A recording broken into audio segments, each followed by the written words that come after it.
Hello. There we go. And hey, I didn't start my kettle. Or that.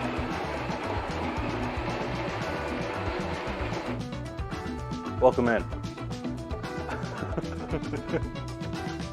Hello there, Cosmic. You were catching mildly hungover from yesterday, Jason? And I am most certainly not ready to start cooking here yet today, unfortunately. And still got flour on the table from last night.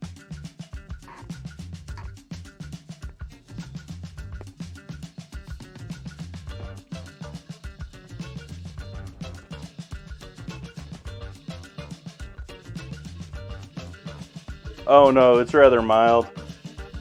Just enough to,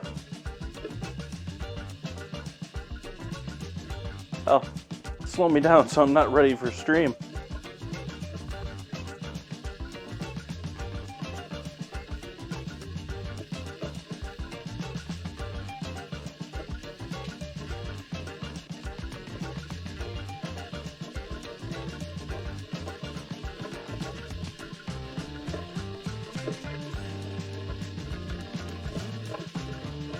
Okay.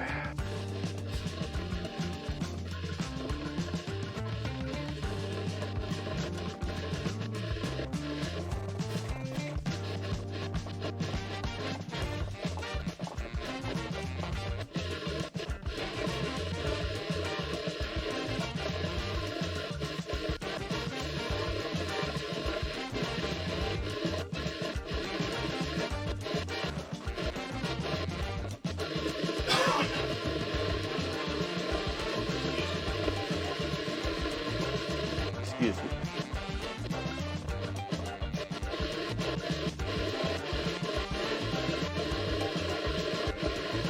That is my kettle warming up that you're hearing there in the background.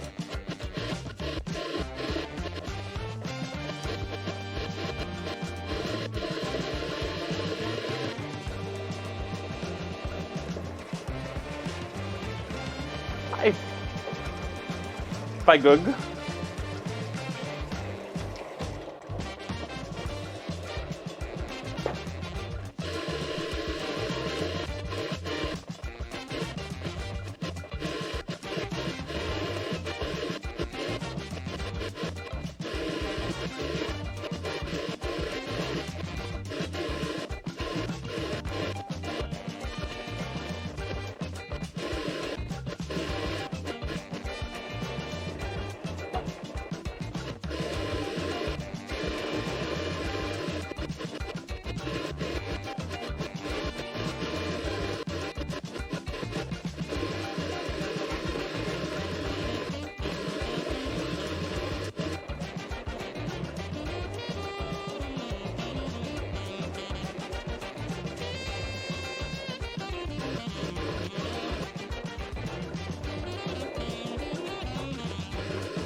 We're almost there. It's 185 now.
Oops, I didn't update the dinner command.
Almost there, chat.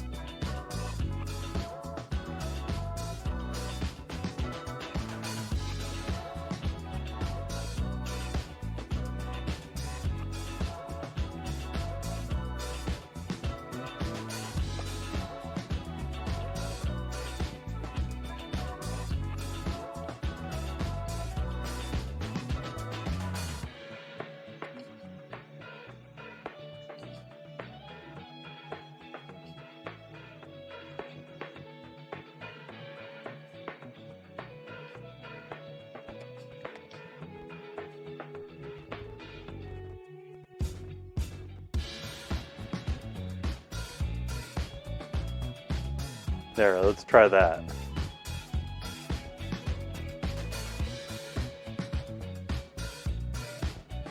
Also making mashed potatoes, but I'm not going to bother mentioning that too.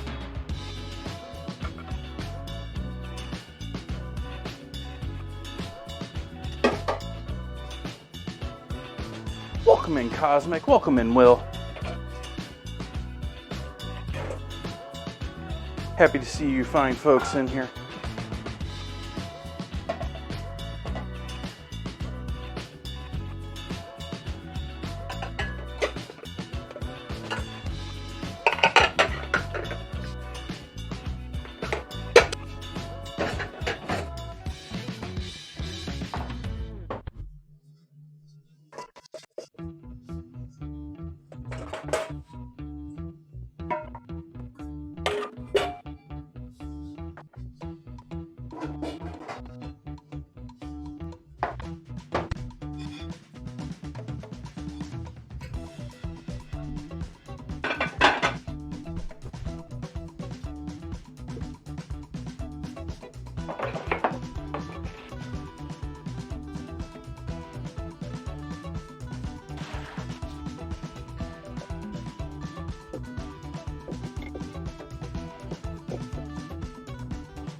Nice, Cosmic.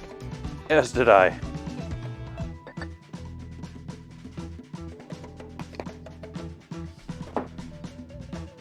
And when I said I was mildly hungover, I really mean mildly. Like, No real headache or anything like that, just don't want to get going.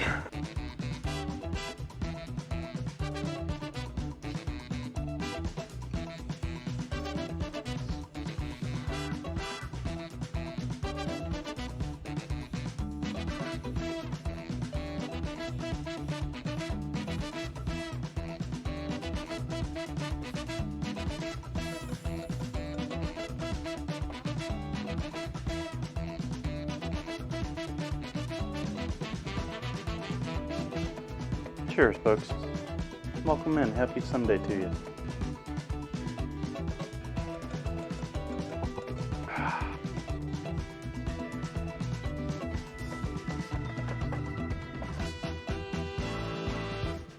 You know, it's sort of funny. I've had this experience twice now, doing other platforms than just Twitch.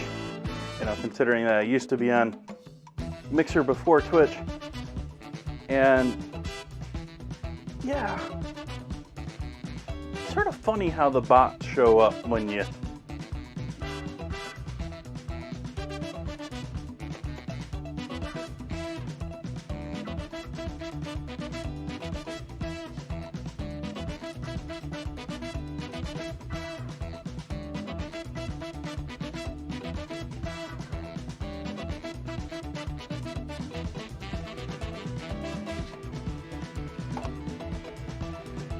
let's get to those ribs here. Get chat back up here so I can see what's going on.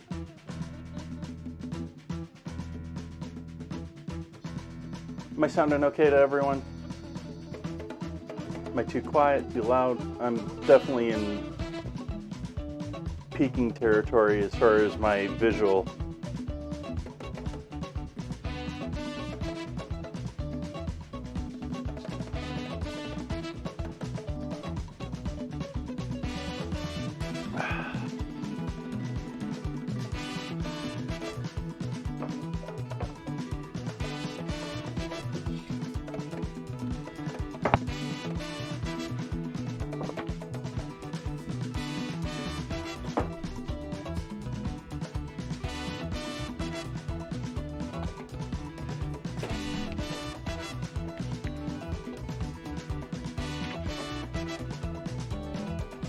Knives are all up in there, of course.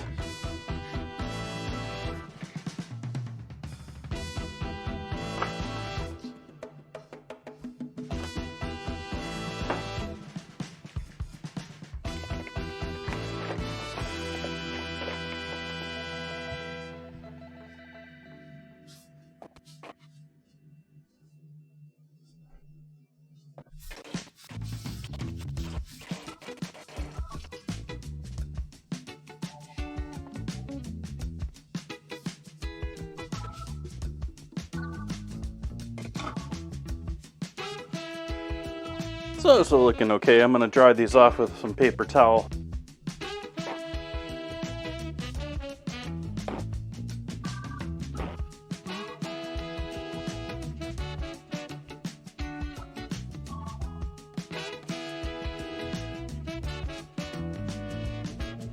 Hey, we get dad jokes in Twitch chat.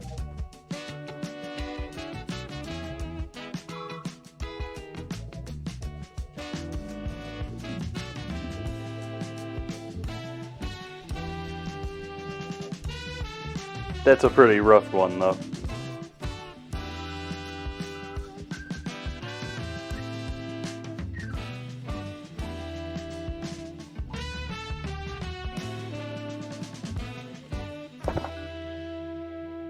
Still a little frozen down here.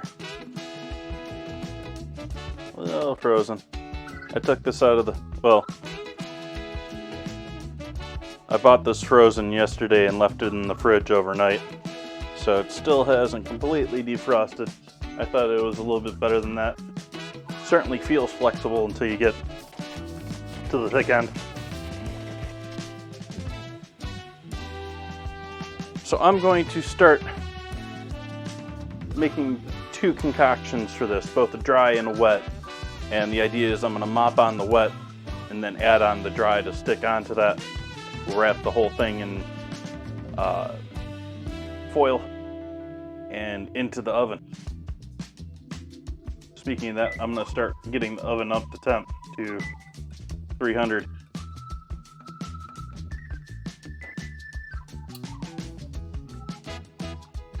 I'll probably drop that down lower, but we'll see.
Excuse me, sir.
May not be enough. We'll see. But I'm going to work on the other part of this now. Let's go all brown sugar. I got a ton of brown sugar.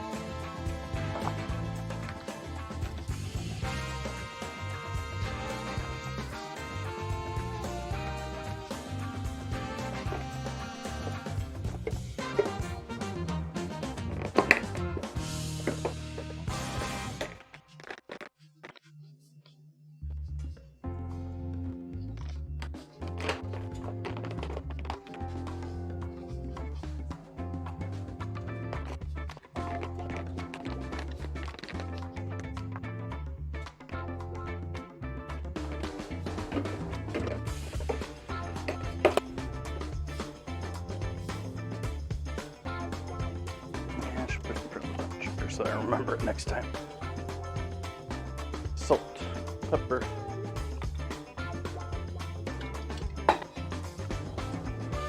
Reminded me I need to buy pepper.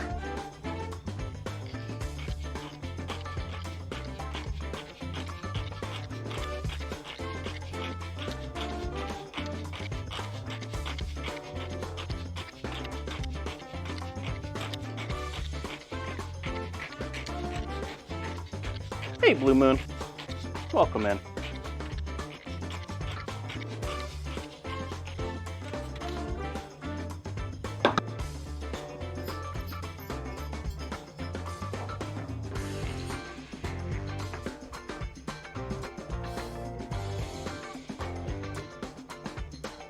I know there wasn't a ton left. What did I do with the last of it?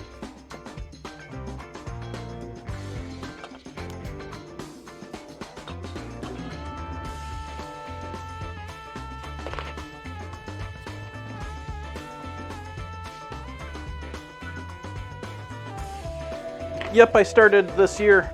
Started at the beginning of the year on Sundays, doing an earlier stream. I sort of feel like it's still sort of a trial. I mean, this is third, fourth one.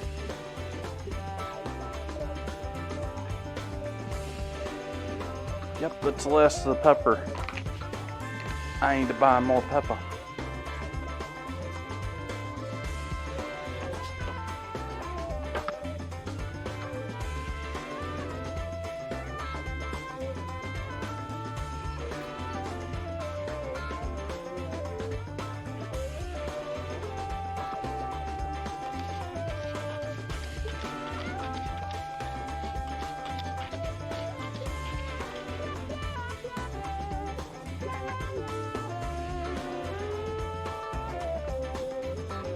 Are good.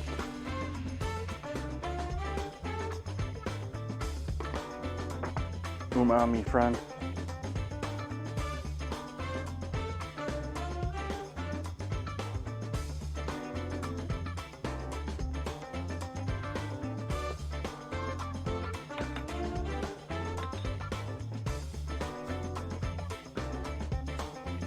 What else do we get to throw in there? Might want to have a little flavor in there, wouldn't we?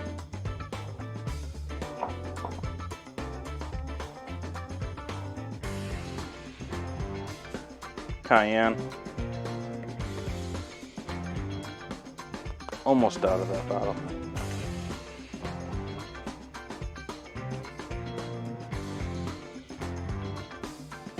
Cumin.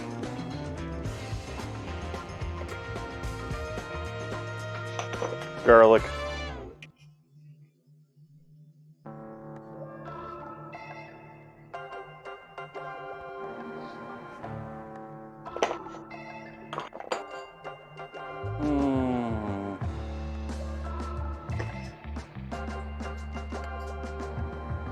Chili powder.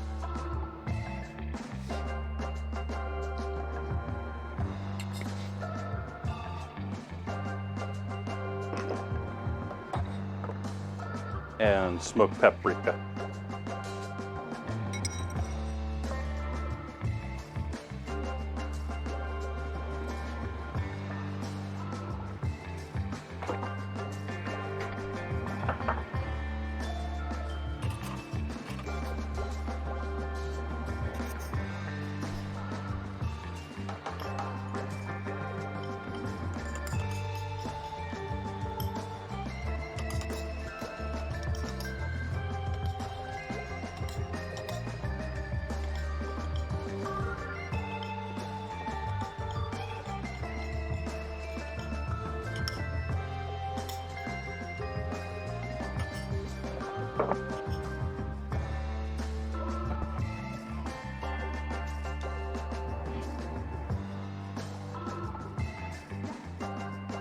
Yeah, there's no way this is enough work. I'm gonna add some more here.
Blue Moon, I'm also doing some extra streaming here lately over on kick.com. So like last night I was streaming when I don't normally stream on Saturdays.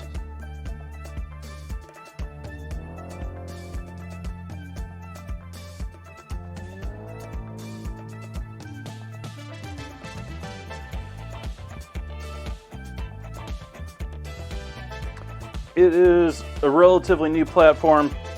They're just trialing monetization. They just started trialing monetization yesterday or the day before with their top streamers. It is largely the gambling scene from Twitch that was ousted, so Trainwreck and etc. Building a competing platform with, I don't know if it really is, but at least gambling wise, it's going to be a more adult option, I think.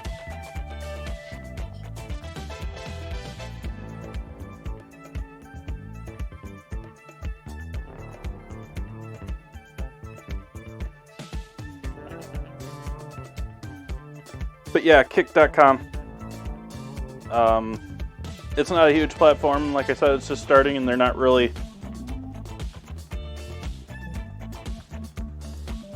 they're getting started. They got a ways to go.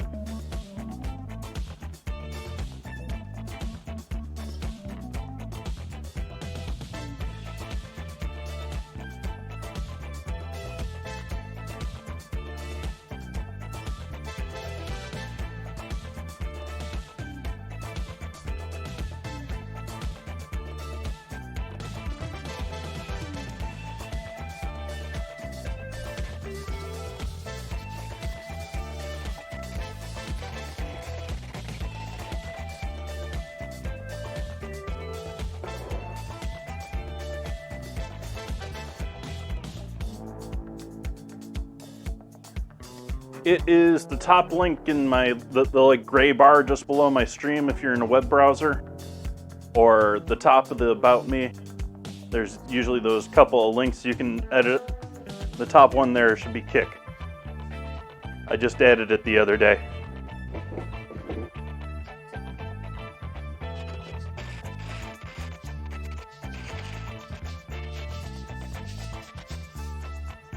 I don't know if that's long enough.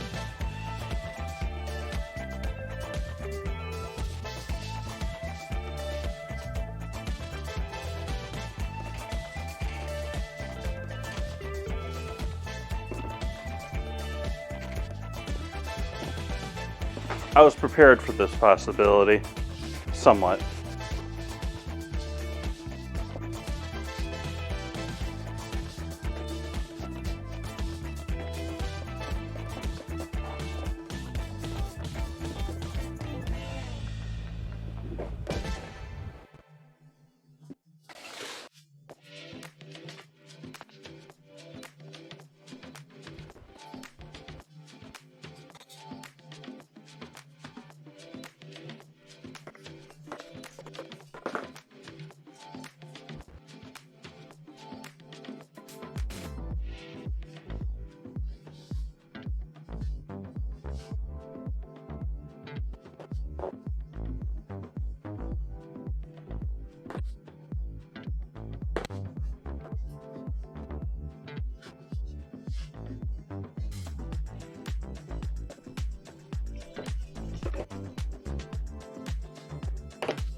Figure that out later.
great. That didn't work very well.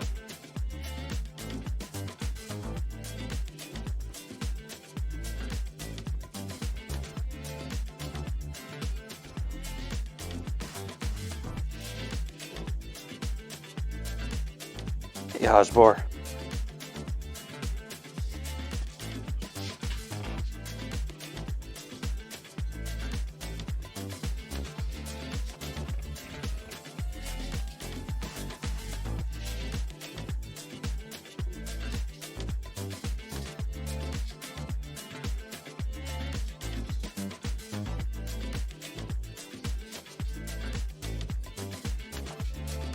Almost got it. There we go.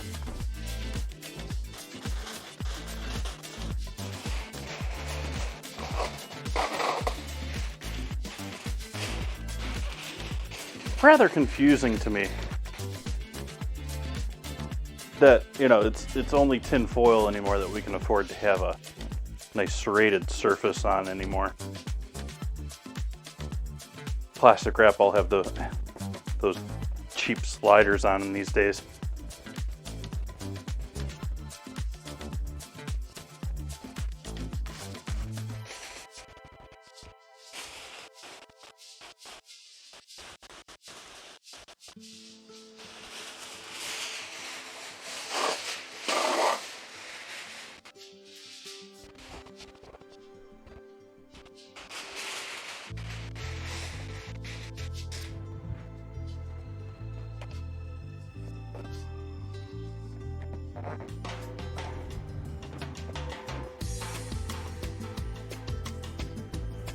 Not putting you back on the floor.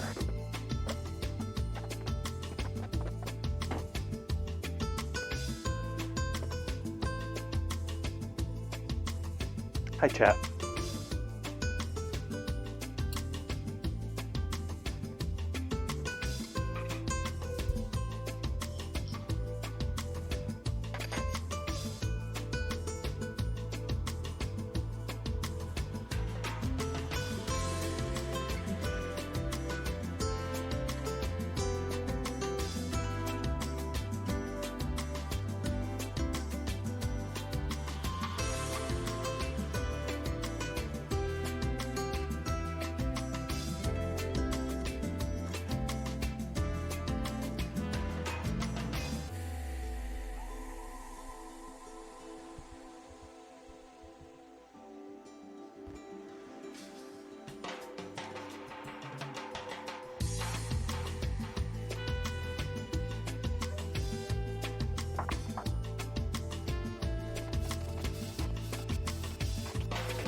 All right, there we go. There's our ribs.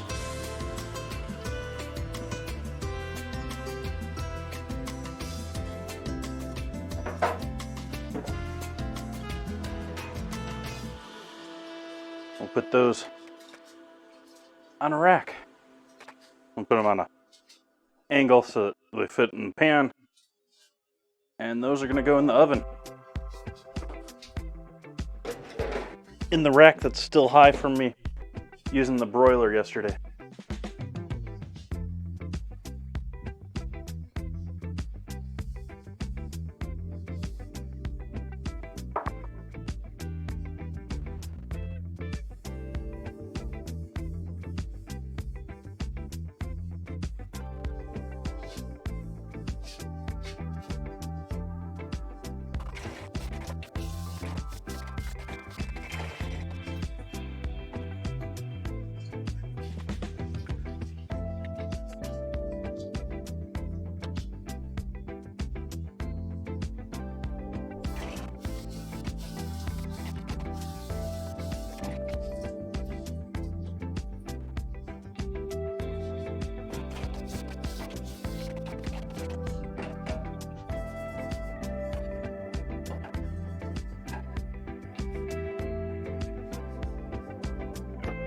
Do a little cleanup here shortly.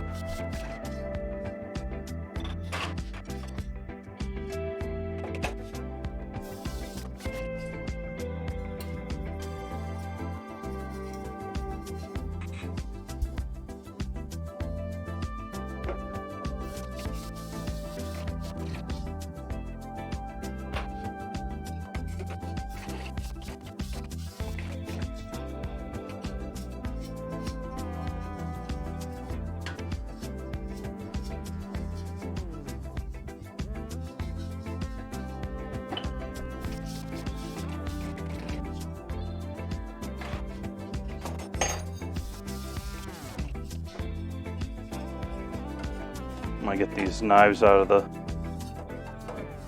well, off from the side of the sink, but essentially out of the sink, so there's nothing sharp here just for the sake of being sharp.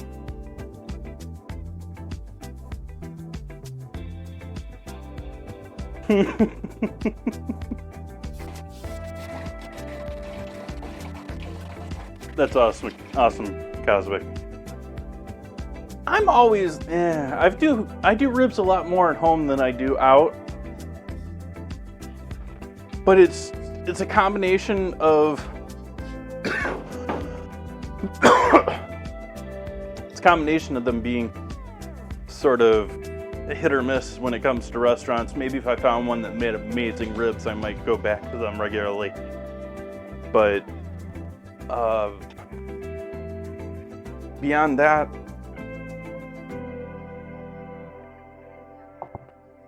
I just don't like it.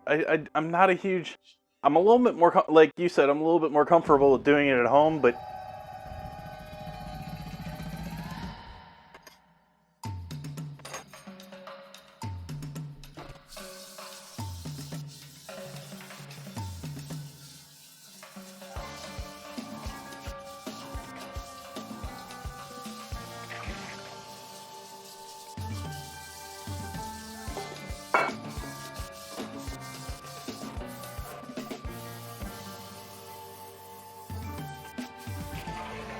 So I totally forget what I found for a tier list this week. Oh, lovely. Oh, I remember what it was, but I didn't transfer it over to here, so I have to find it again.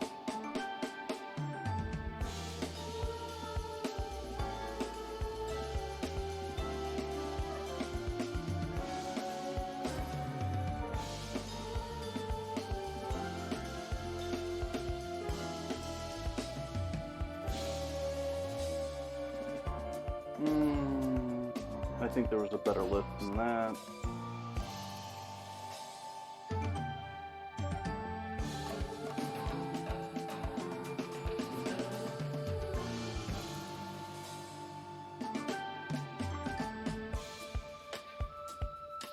There we go. Okay, so get people thinking and churning on this one. We have this coming up a bit later.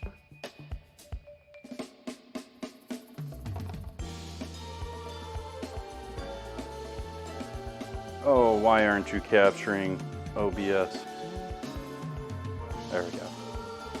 We're doing pizza toppings tier list. Pizza toppings.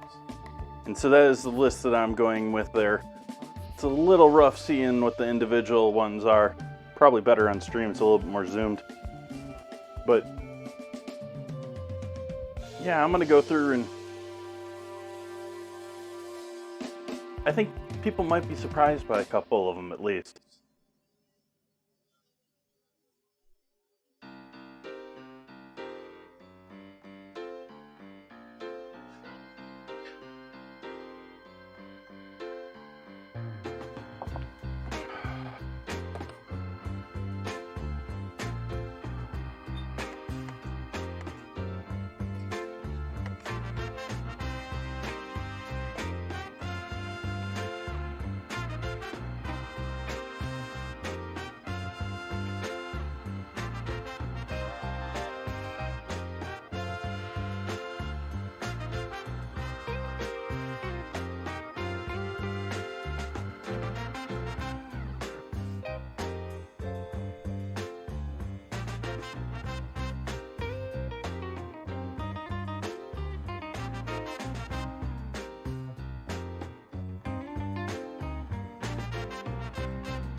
Just checking I'm right on my temps here.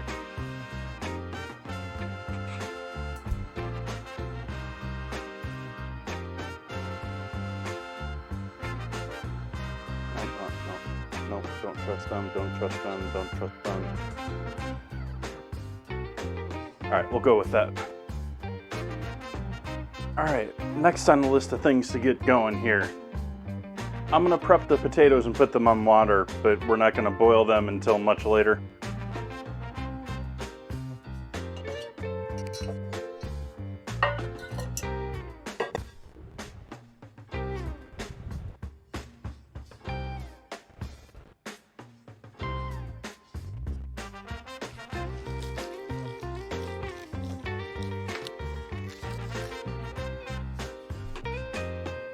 Might help to turn the fan on too.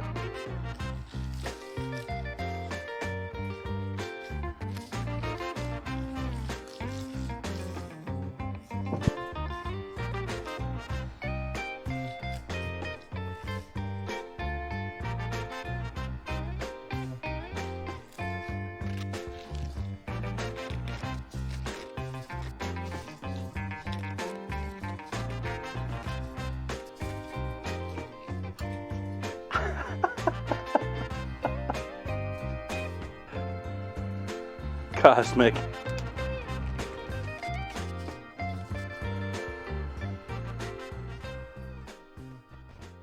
Oh, Cosmic.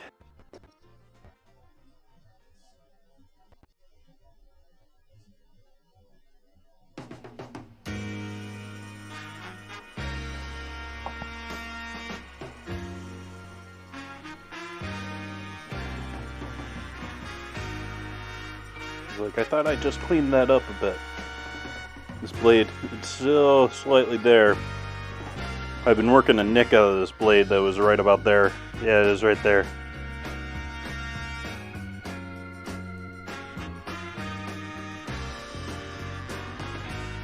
Hey, Ozzy.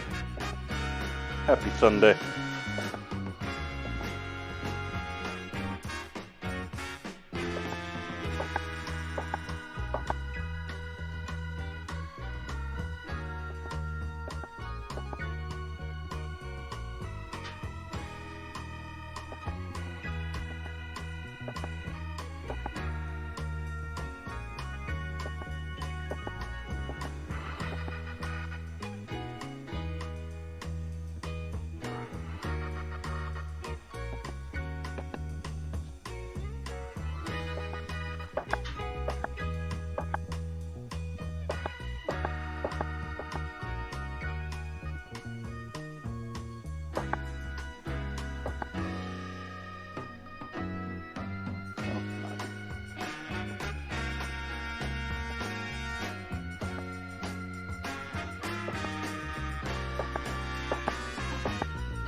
I am slightly hungover from that bottle of wine yesterday, but not in, well, I say slight, and I mean slightly. Like, this isn't a headache, don't want to see light, leave me alone. No, this is just, ugh.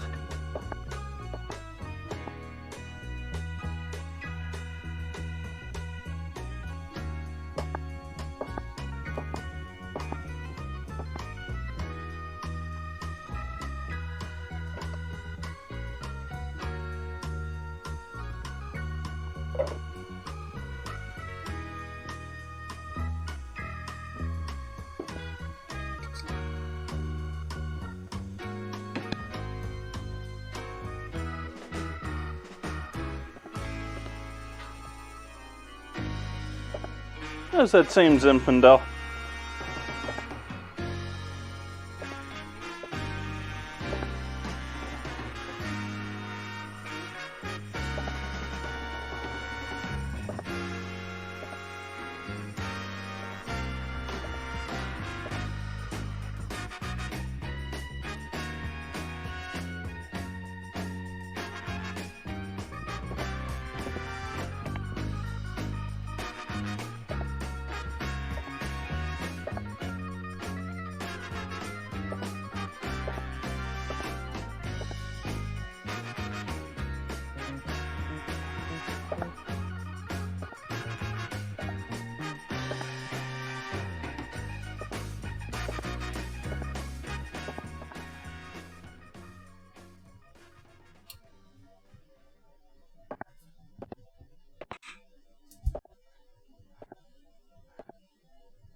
Where are you, music?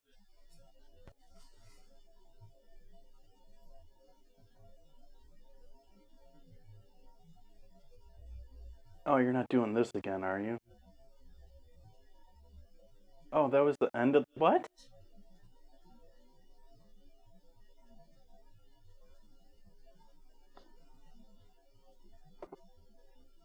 No. How?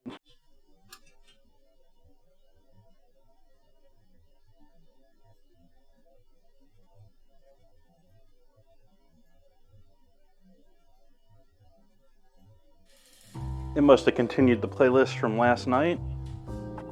I don't understand that one. We've been streaming for an hour and a 4-hour playlist is completely played through.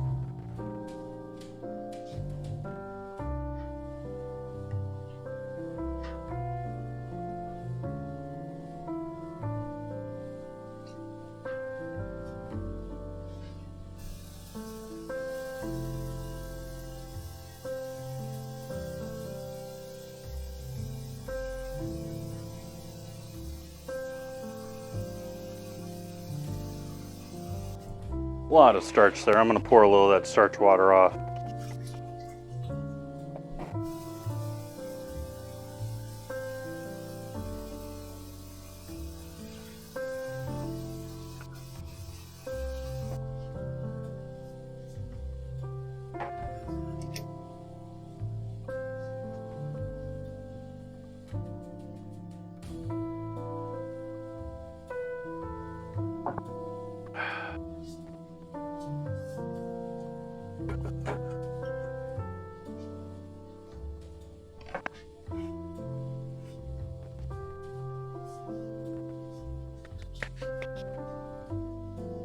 Alright, now for the next task here. I think I'm going to actually... I've got frozen peas for the dish tonight. And so what I think I'm going to do is I'm going to actually cook those and then refrigerate those to cool those down for our salad. Because farm packed, usually in the field when it comes to frozen stuff these days. Let's cook it.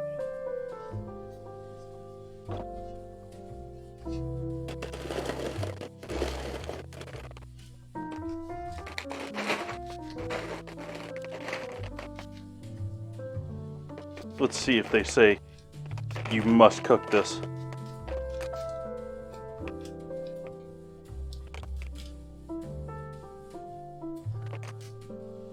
Yep, basically. They do everything they can say.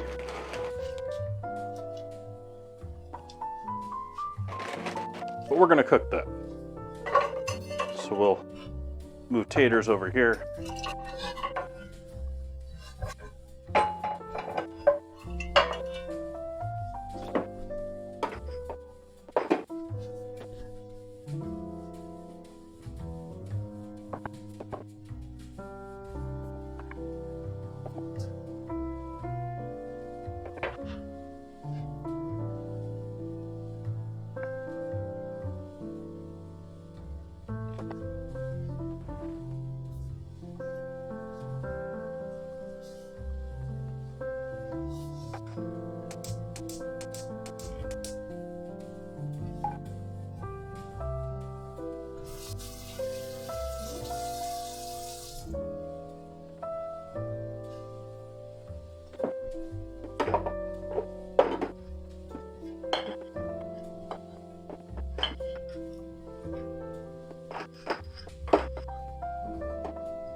Most kitchens, especially commercial kitchens, would not do this way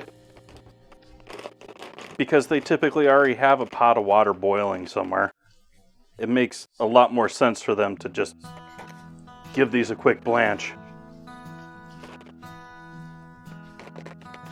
It would annoy me no end when chefs of mine would be like, get 5 gallons of water boiling so we can do, a pound of peas or something,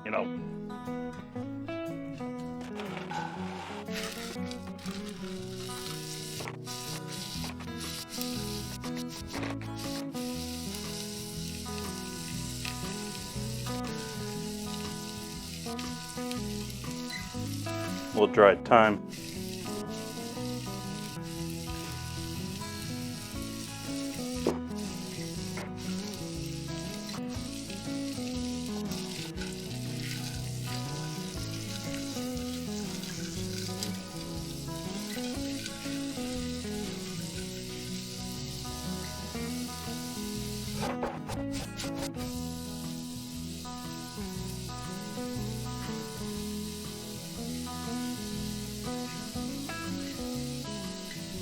Salt and pepper.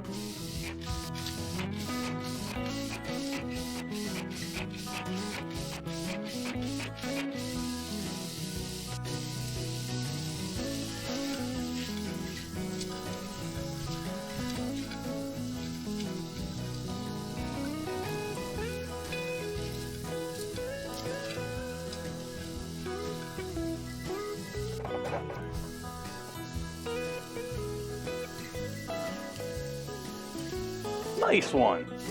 That's a toughie word.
Spillage. No.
And then into the fridge.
Peas. Nice quality control there. Nice quality control. Can you tell which is thicker?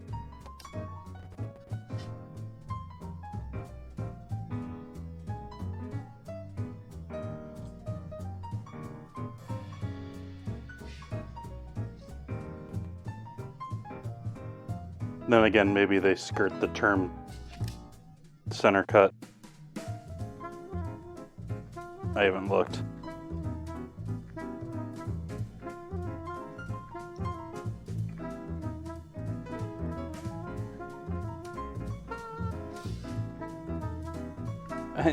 This one's like, oh, this is like paper thin.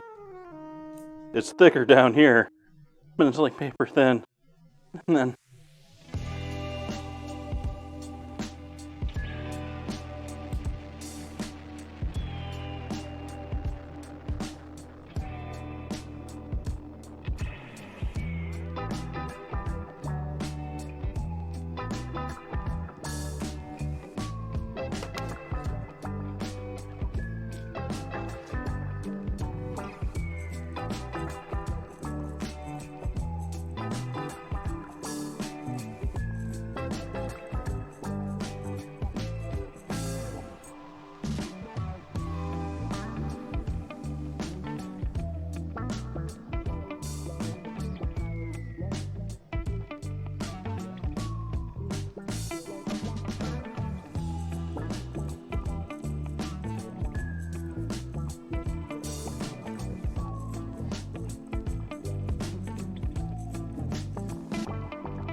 it's another one. You can see it right here.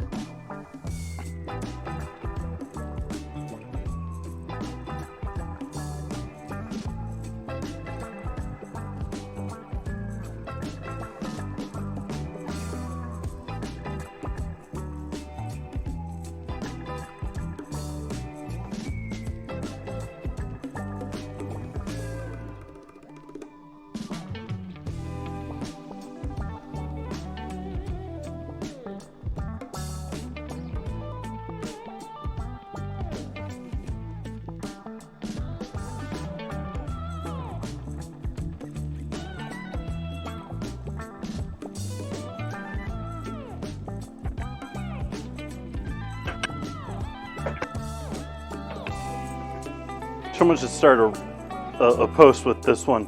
Another one for the social medias. The struggle to fit a whole package in one tray.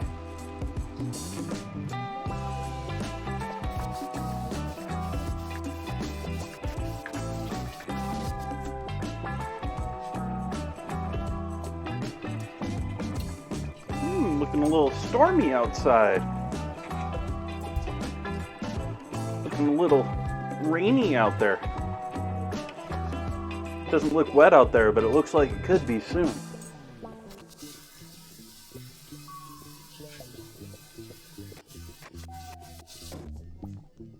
And overlapping a little bit.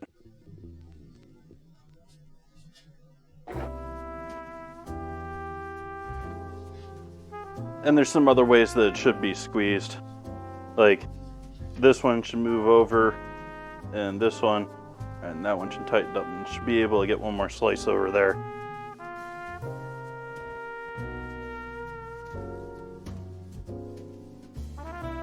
Tetris, I was okay at Tetris, but I was never late.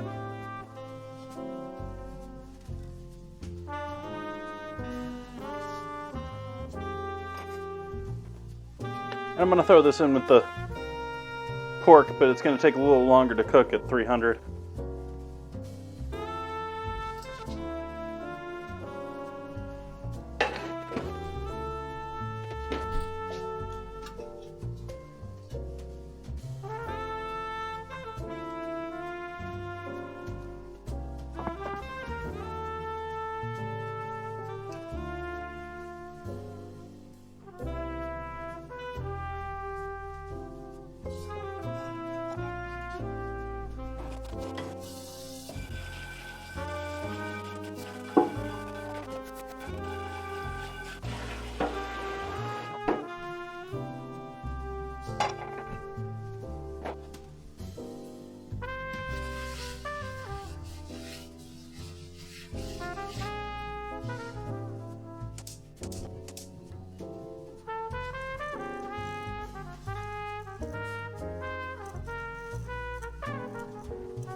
And gonna continue on with making our stuff for our pea salad here now. Make the rest of the salad.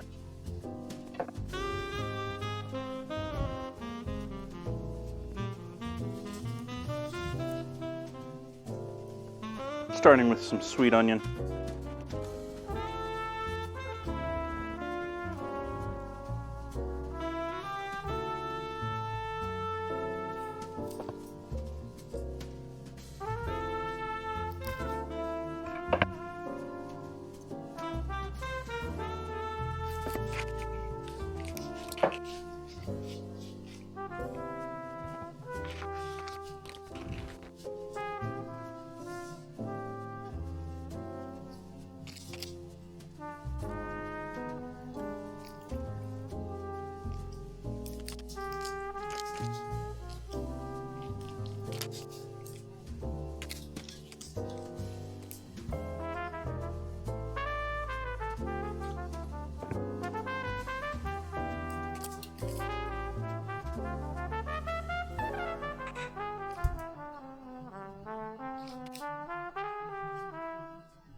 Excuse me. I tried to mute that and failed miserably.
Have there be a second.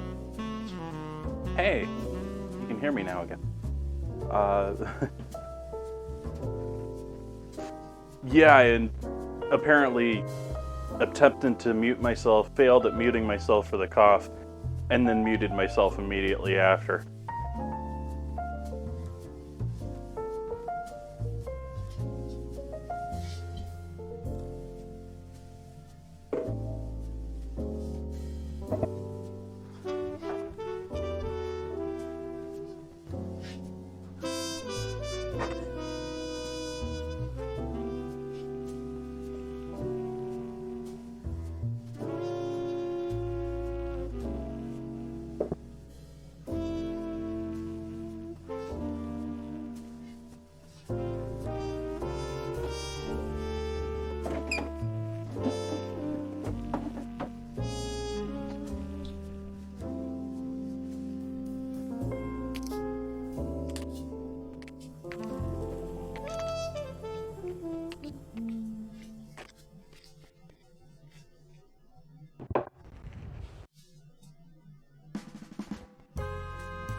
It's a cheddar with a little bit of crystallization to it. And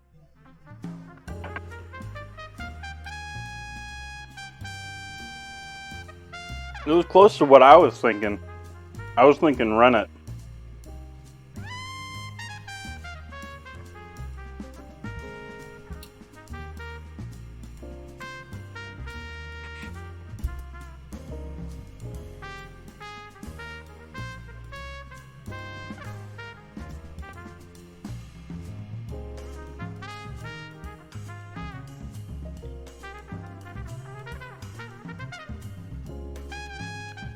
So we're calling this pea salad, but let's be honest here. There is absolutely nothing healthy about this salad whatsoever. We have chunks of cheese. We have salad cream, which is essentially sweet mayo.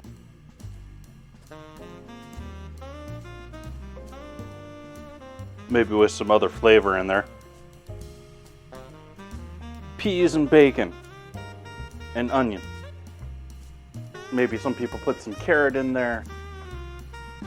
Some people don't like onion, so I'm sure some people don't put onion in there.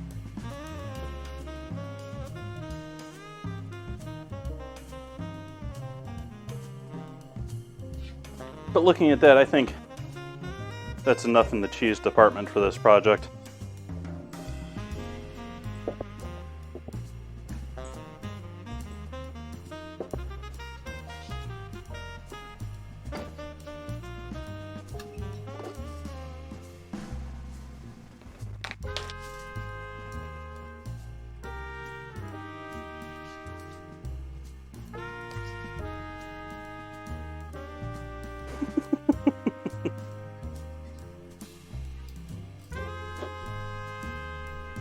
Yeah, the part that'll get a lot of people.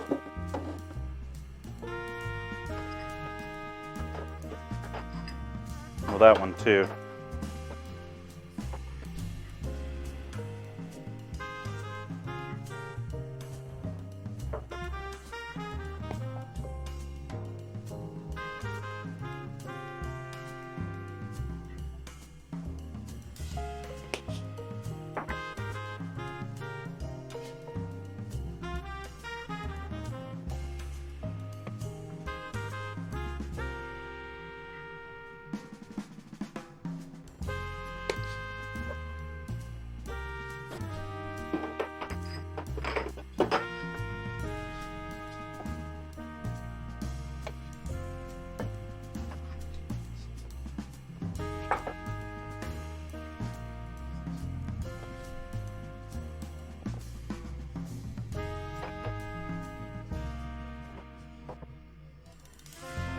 Myself, I'm sort of sitting here thinking, green olives? As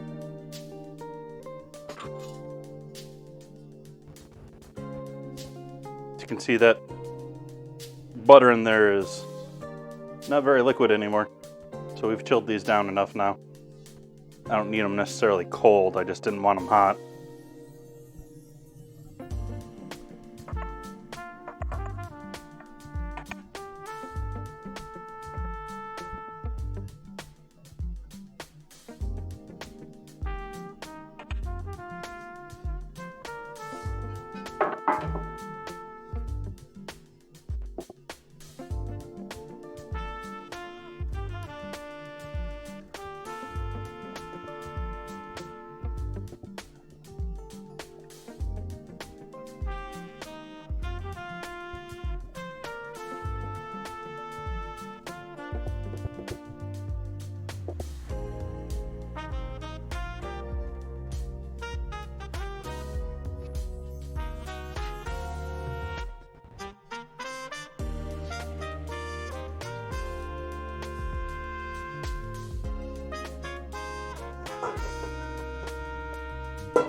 Tree Bow talking in the Discord.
Checking in on our bacon.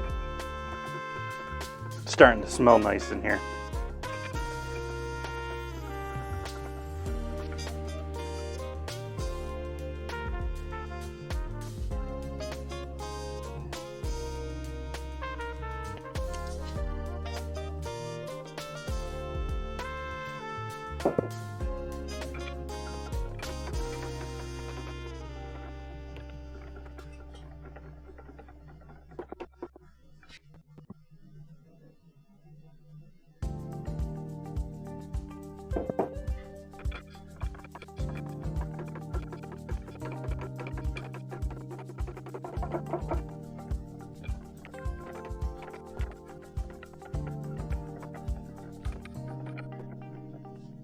Yeah, I'm sort of realizing now that olive oil sort of seems to suck and emulsify. I mean, we're on our second or third pour here of sunflower and it's already getting a bit thick. You remember, I don't know if it was last night before, I did a mayo or emulsion and started off and put a whole bunch of olive oil in there and it was still looking, it was emulsified, but it was still looking thin until I went to this.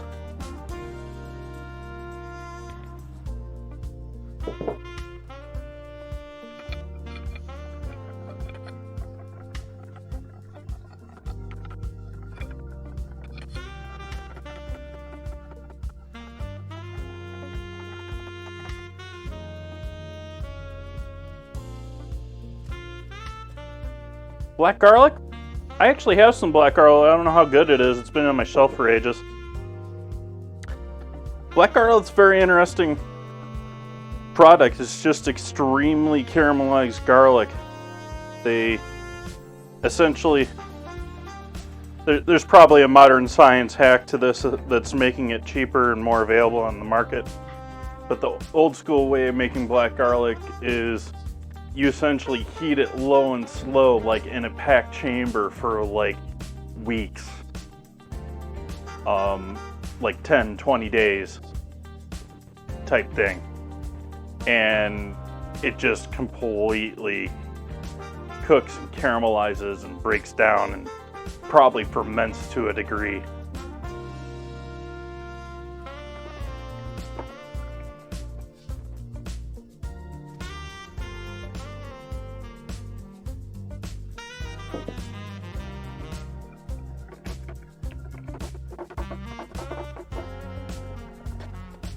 The black garlic, because it's like that, because it's the cooking process or the heat process to that breaks down a lot of the harshness to garlic, and so you get all that garlic flavor, but you know it's like date friendly. You know, it's.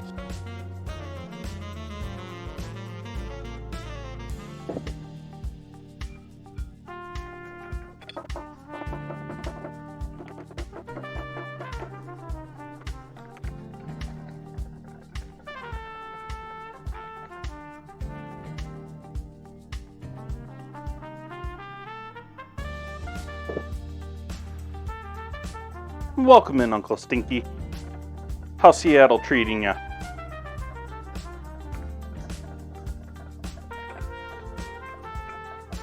Or are you elsewhere these days?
You'll also find a lot of black garlic will be different types of garlic from your typical, like the stuff I think I have here is some form of elephant garlic. Let me pull this out.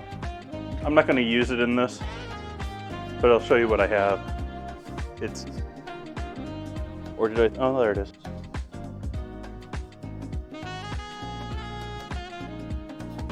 Single head bulbs.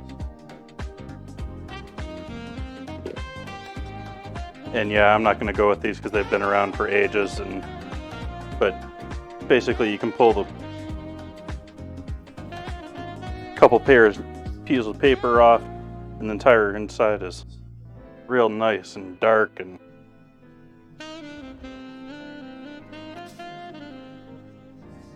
so, if you're looking to add garlic to something, especially salads or something like that, or a vinaigrette, or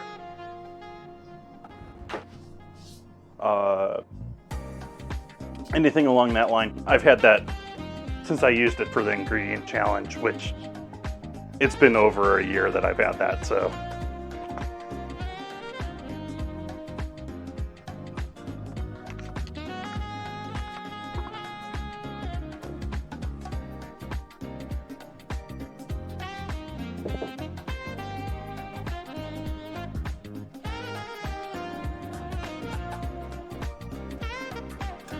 What was your cheat, Uncle Stinky?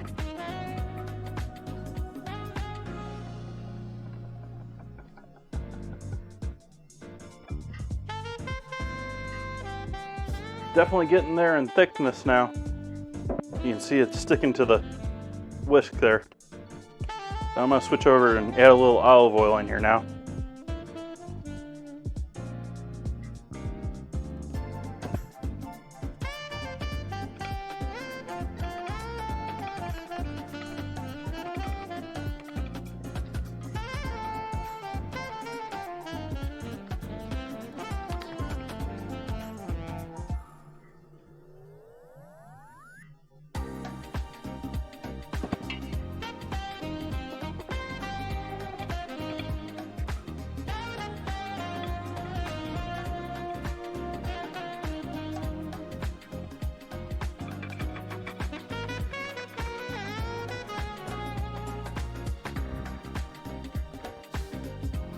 Let's wait on the honey.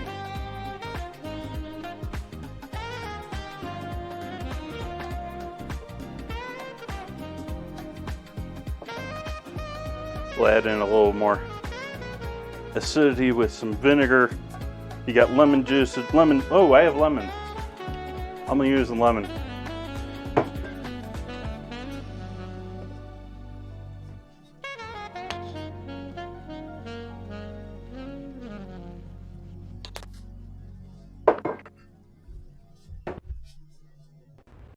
Little Franks.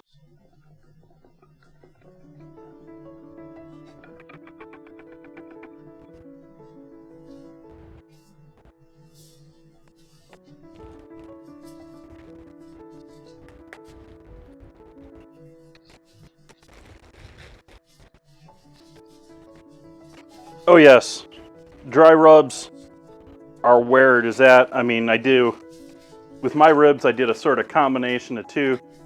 Like I pretty much mopped them or coated them with a mustard base combination with some Liam Perkins, some fish sauce, some umami in there, some Grey Poupon, and use that as sort of like the glue, even though typically what it is got enough moisture that you can get salt and seasonings to stick. That really gets it coated on there. And so I added brown sugar, salt, pepper, all the other good stuff over the mop of mustard.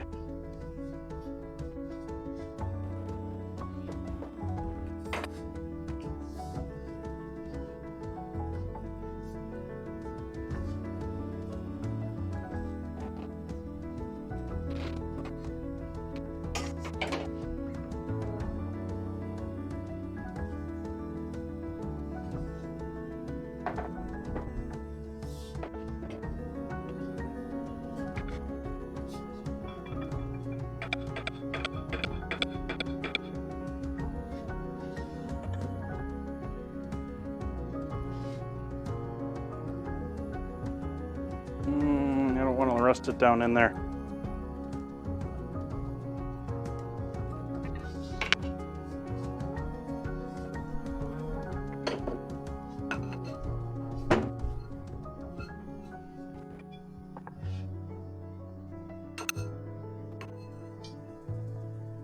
And I never trust lemons to not have seeds in them.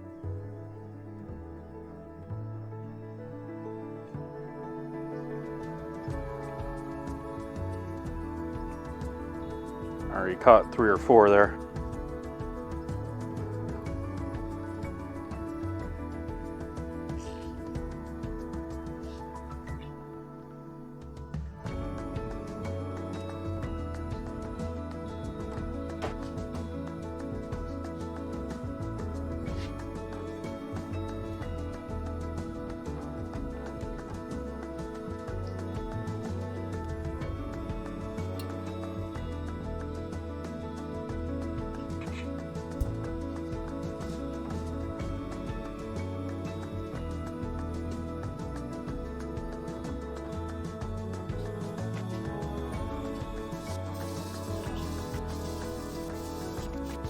There, now the house is all lemony fresh. That's gonna be way more lemon juice than I need though. I need like a tablespoon.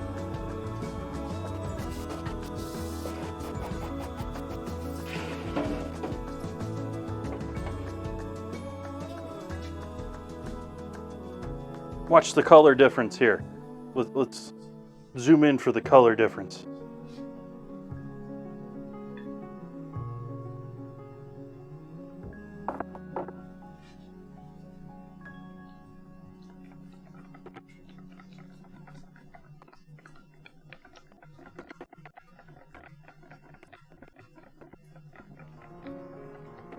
Going from a pretty heavy yellow to a very light creamy color there, just with that little bit of lemon juice.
I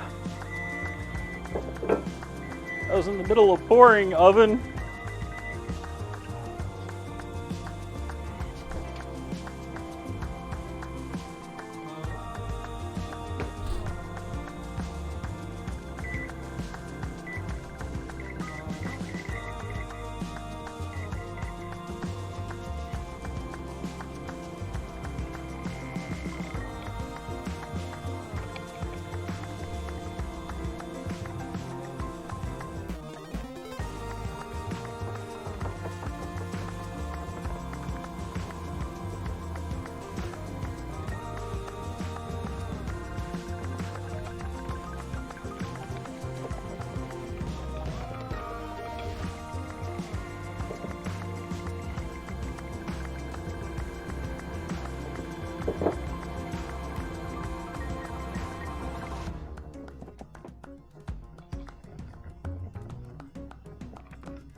Egg and oil.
Keeping in mind we already have the parsley and dill over there.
Some people may say Humboldt honey is typically a bit more green than that, but it's pretty decent honey.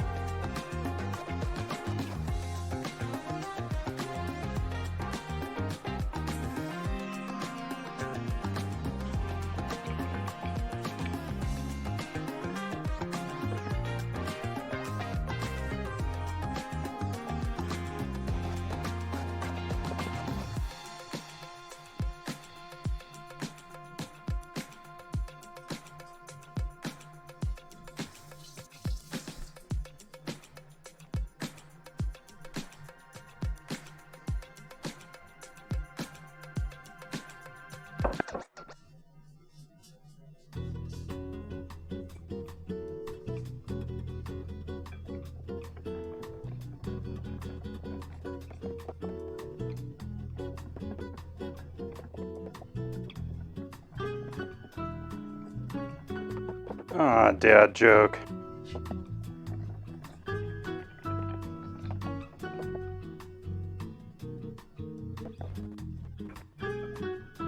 There we go. There we got our salad cream for tonight.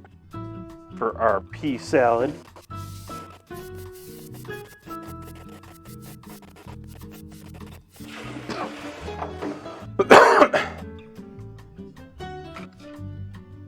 Apologize for the coughing.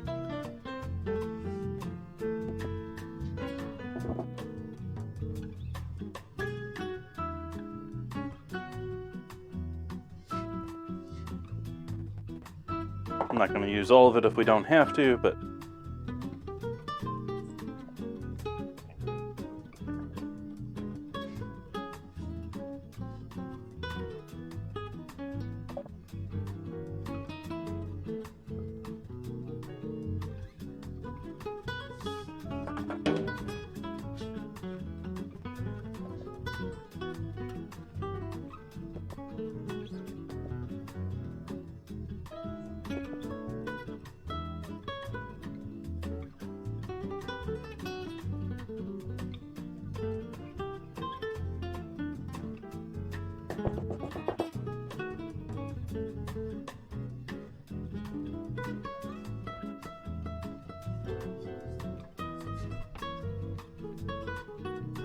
now we still got to mix the bacon in there. I was thinking maybe I could put this in sometime and put it in the fridge. We're going to let this sit out for the bacon, which is another minute and a half away. Might as well leave it under the camera.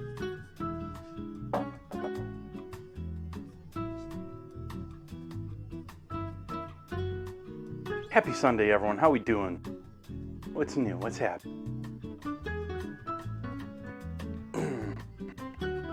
That was a nice back crack there.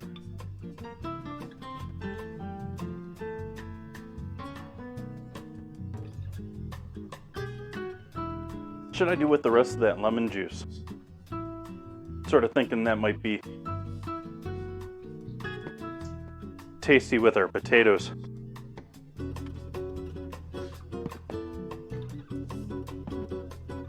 Do butter and lemon.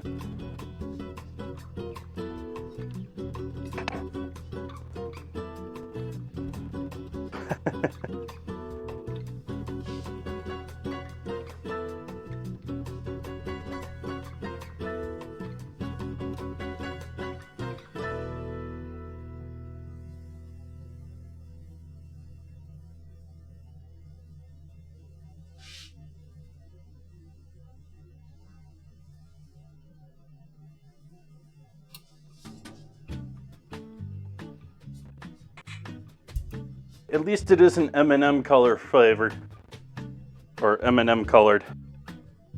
If anyone's heard about the stories about the bees that were creating honey of all sorts of weird colors because they were stealing from a local M&M factory.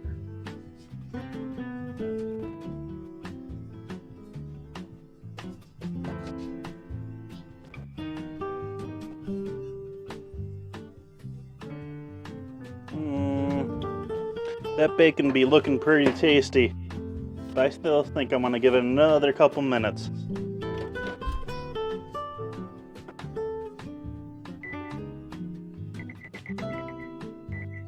So we'll give that another 5.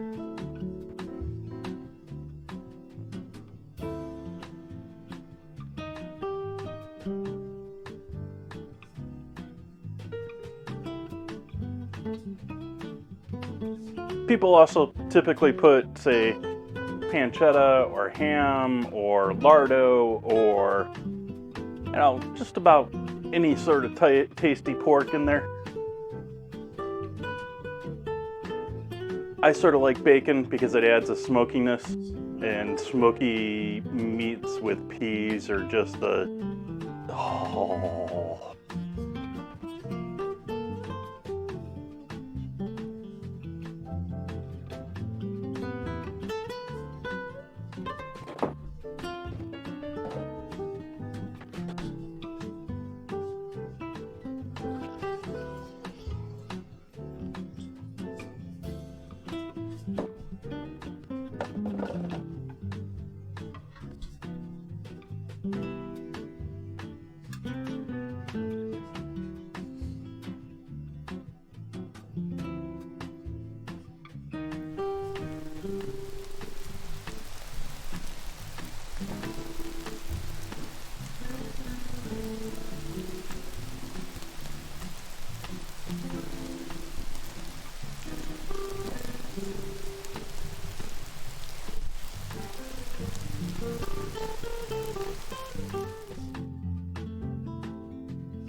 off stream. Oh well. It's been irritating me. The edge of the video of the hydrate is just a couple of pixels off of the right edge of the screen. Yeah, I can't quite get it to line up, and something I might have to do with softline so that I can just leave the video on or something like that.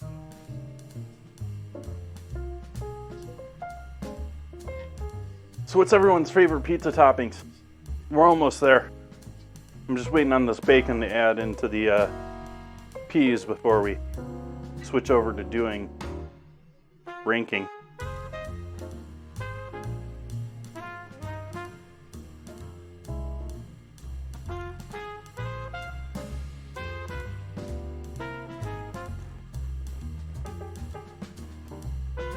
There's ever-growing list of things here that I want to be doing with this stream that I just working on getting to. Like I added the rotating social media logo down over here, far corner over there, and I got to update that, and I got to fix it so that actually you can actually see my name properly. I've got a white background to it that isn't part of it normally. But got to redo that. Got to fix the hydrate. Got to fix things so that I want to set it up so that I can stream Kick and YouTube at the same time, since neither one of them have contracts to prevent that. And so that's something else that I have to set up again. That was sort of buggy for me last time when I was toying around with doing Twitch and YouTube at the same time, because it was occasionally crashing my OBS. At least I think that's what was doing it.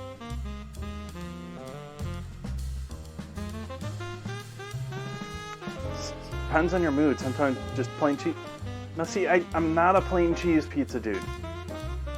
Not at all. I gotta have some pepperoni. I do love me just a plain pepperoni pizza. But yeah, I need some spice, I need some meat, I need something else other than just tomato and cheese.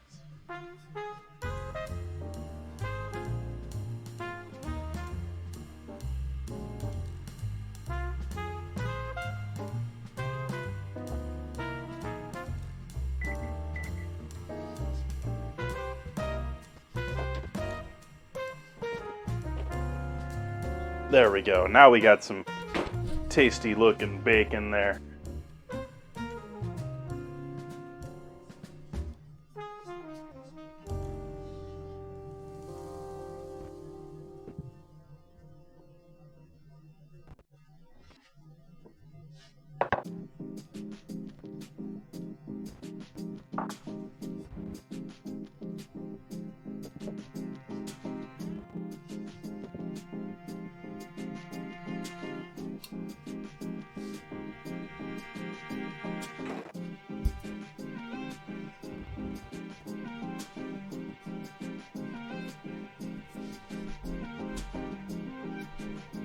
Now let's skip the plate.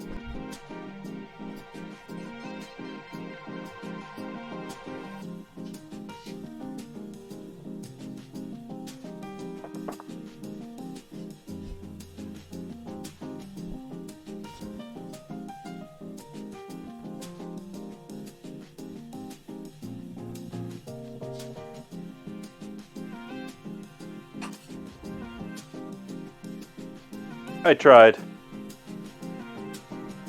Not worth it. I'm not gonna burn my fingers, but why?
I think we can throw a little more bacon in there.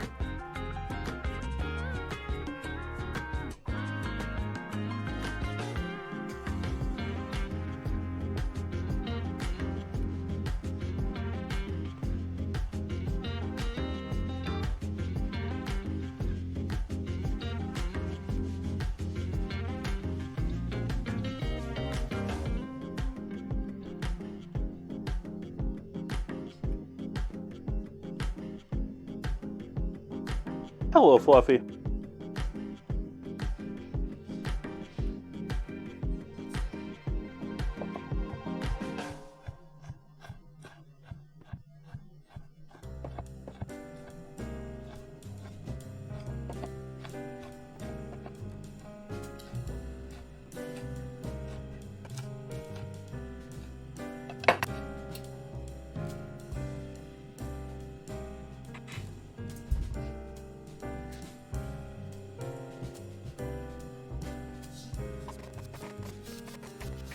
I am well.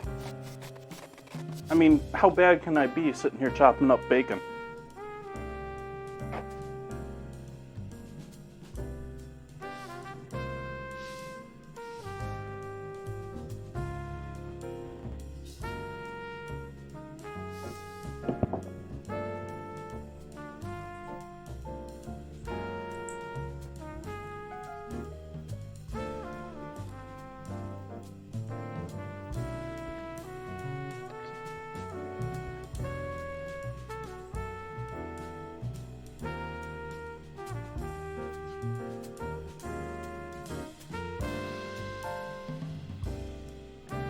I think that's a decent looking pea salad.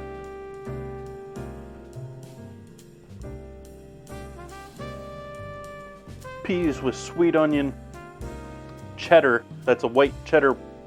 These are white cheddar cubes in here. Dill, parsley, bacon, and homemade salad cream.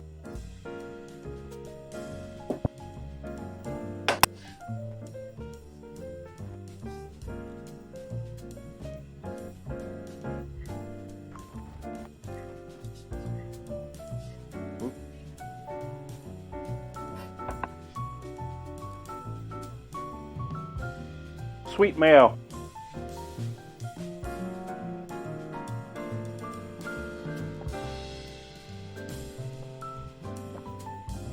It's more of a European thing than a US thing.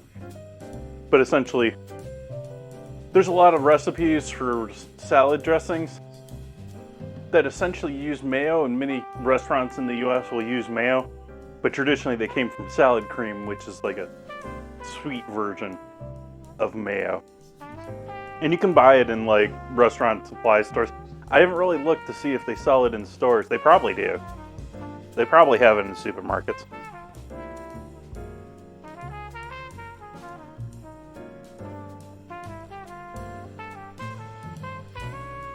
It's one of those famous Heinz products.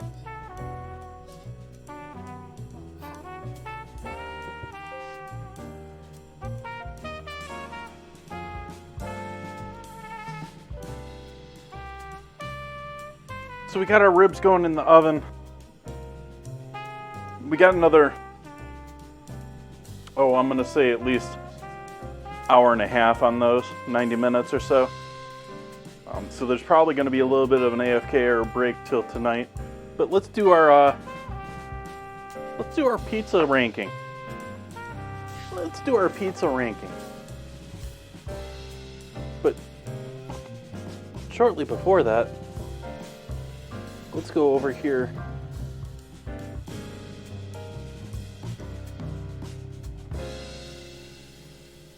to the Discord,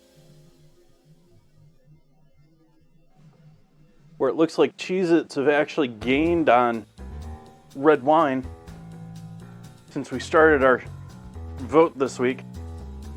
So it's I don't know, is someone gonna rally the troops in order to beat that for Wednesday? I think it's gonna end up being Cheez-Its. And what do we have when I made this? You didn't make it, but you did it. There's a tree in a yard. Oh. Those aren't bushes. That's a cleaned up tree. Okay.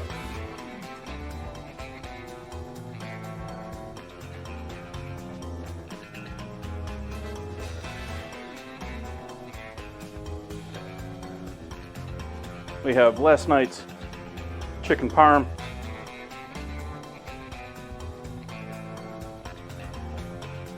I threw this together yesterday of just some recent pictures. These are a little too similar. I mean, they were like next day to each other too. But loved how the carrots turned out with this. Carrots turned out amazing with this dish.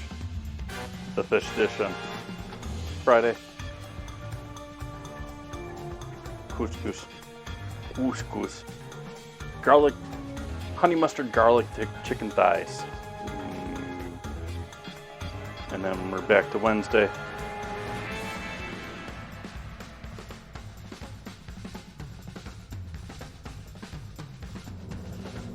We've got a couple of new suggestions in the ingredient suggestions channel here.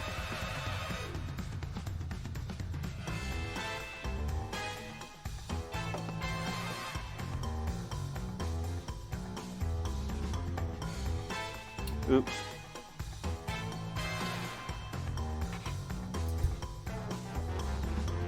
We need to change our channel stuff.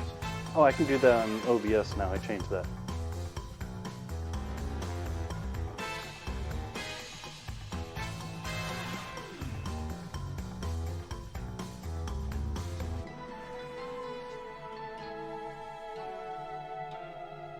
Okay.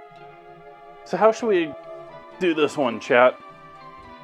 Should we just start top down?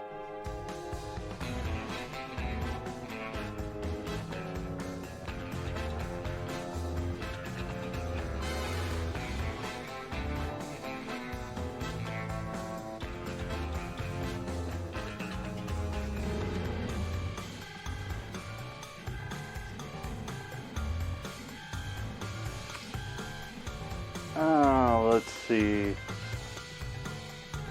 Yeah, let's just start top down. And to start off, I think caramelized onions by themselves, I mean, maybe if you got some sort of interesting combo, you can do caramelized onions on there. I think caramelized onions are way too sweet for a pizza. You already got that sweet tomato sauce in many cases, especially if you're with Papa John's. Like, syrupy sweet. So I am going to not go very high with caramelized onions. I'm actually going to give them a D.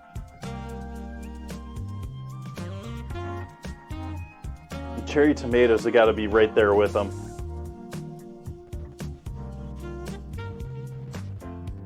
Same thing with cherry tomatoes.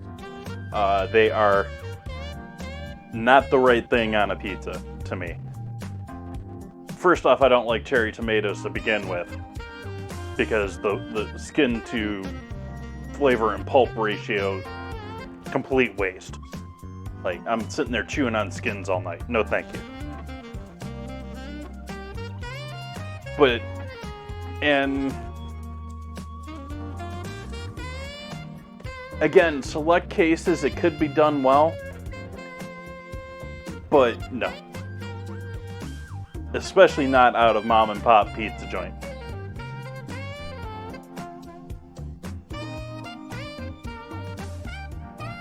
Anchovies. I'm gonna give anchovies a over those. B is a consideration. I'm gonna start with C.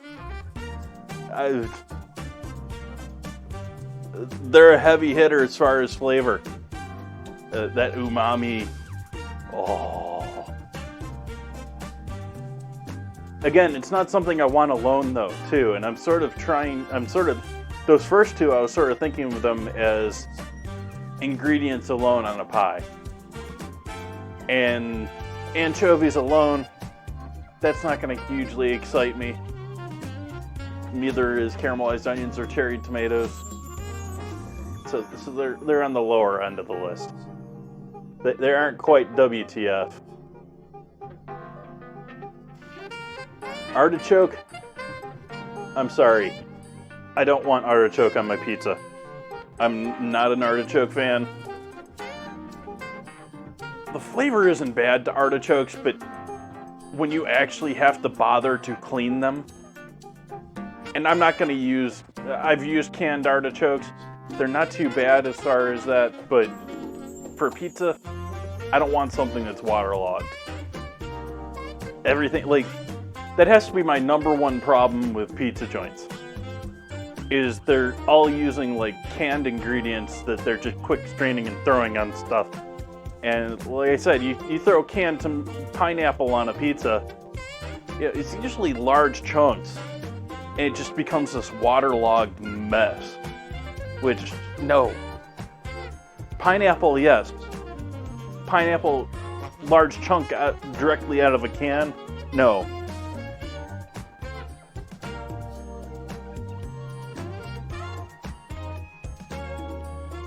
Arugula's going to go up there with anchovies.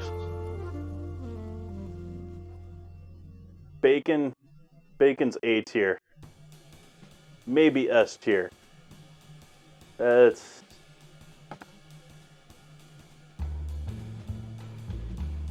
balsamic vinegar. Another one is like, I'm going to put that as an F. Like, there's some things that you can add balsamic vinegar to on a pizza and make it an okay deal. In most cases, I think balsamic vinegar is like, here, let me put this acidic sweet stuff on there.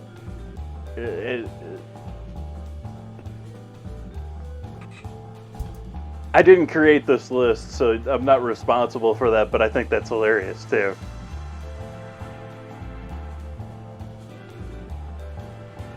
Banana peppers. Those are at least a C. Yeah, let's go with a B.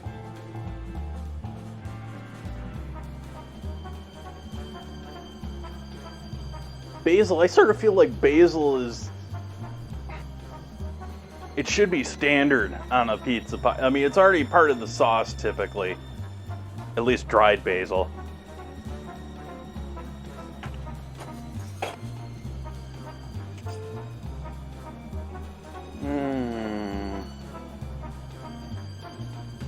I'm just gonna put that in the middle then. Because I sort of just assume basil when I hear pizza. Yeah, I know you can have, a white pizza or, some of the more exotic, barbecue, buffalo, etc., etc. By the way, I hate barbecue sauce as a base for a pizza. Again, it's right there with the super sweet tomato, Papa John's type stuff. It's like, here, have, some high fructose sugar with your pizza, which I don't need.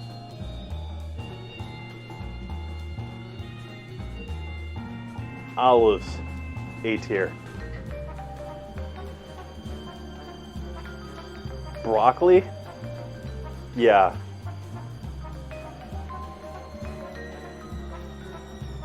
Buffalo mozzarella. On a pizza, you're gonna protest broccoli? I want nothing to do with broccoli on a pizza.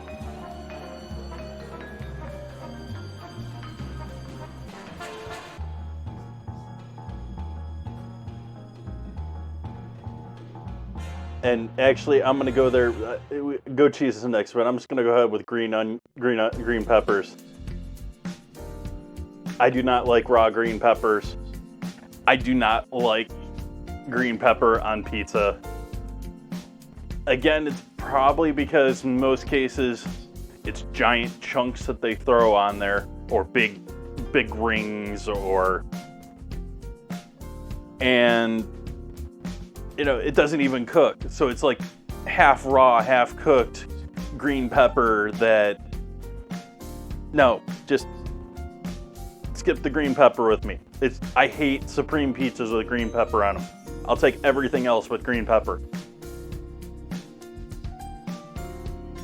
Goat cheese is pretty good. Goat cheese is acceptable. I'm gonna at least give it a C. That's pushing maybe a B. Yeah, Rando, you definitely got to cut it small. I'd be much more accepting, maybe even give it a D or a C if it was like a small to medium dice and was in a look, you know, it was a situation where it actually cooks through.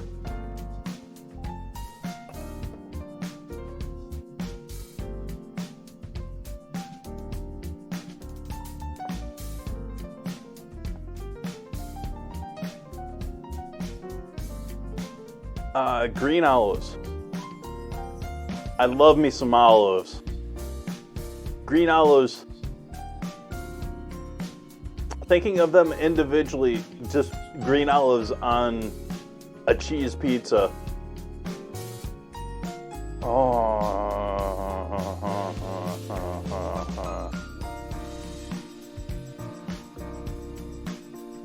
And I'm looking at them there as slices, not as like whole olives or half olives. Slices, not half olives.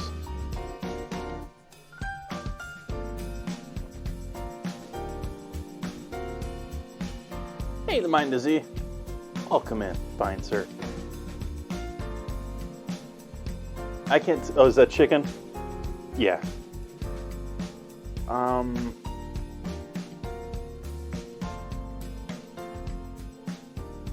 I'm gonna go really low with chicken. Like, chicken doesn't bring anything to the pizza party aside from when it's nicely charred and you get that nice barbecue chicken grill char flavor. That's the only time I can see chicken being worthy put on a pizza.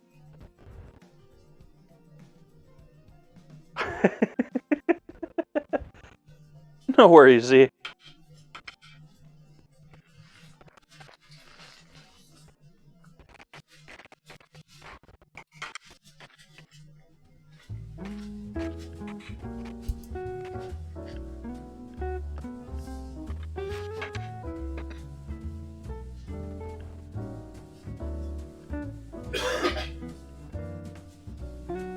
All right.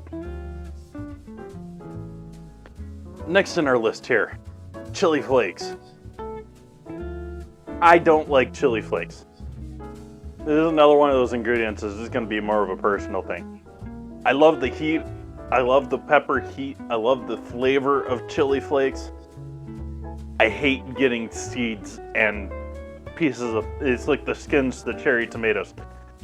Usually it drives me nuts.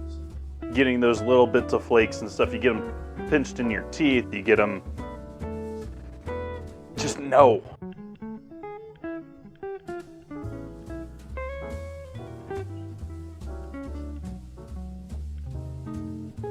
And so I'm going to give those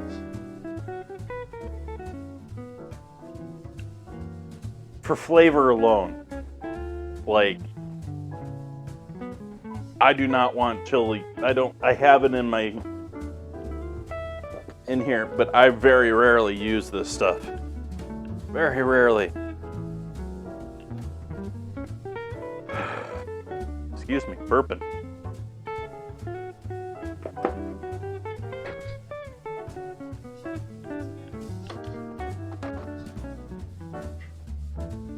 Make sure we're getting enough clear, fresh air in here.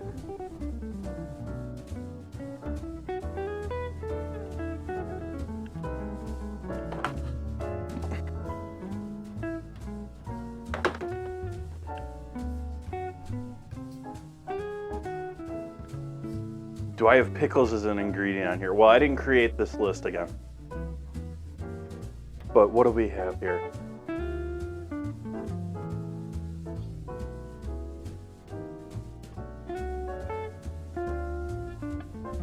I don't know if I do see them on here. Well, maybe if we get to them, we'll see. Chili oil. Chili oil has got to be better than chili flakes. And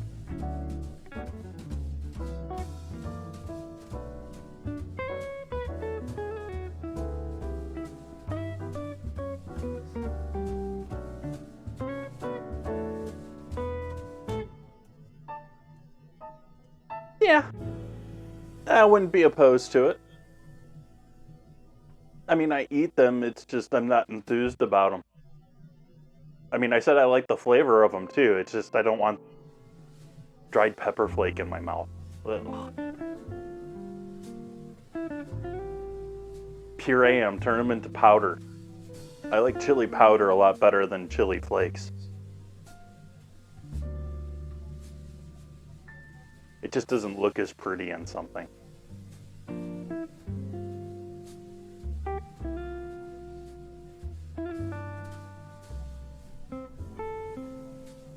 Chorizo. That's an interesting one. It has a pizza ingredient though.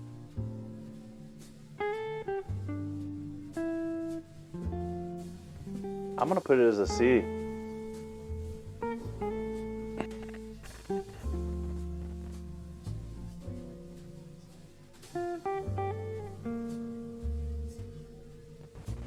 Yeah, I think pickles should be on this list. I haven't seen them. I don't see them glancing over it here, but I mean, I've done several white sauce, pickle, and bacon pizzas, and oh, good stuff. But you have to be a pickle fan for those. It's also, you shouldn't probably have a pizza of that. That's sort of like, maybe you should have a slice or two of that and then move on to something else because of the sodium. But yeah.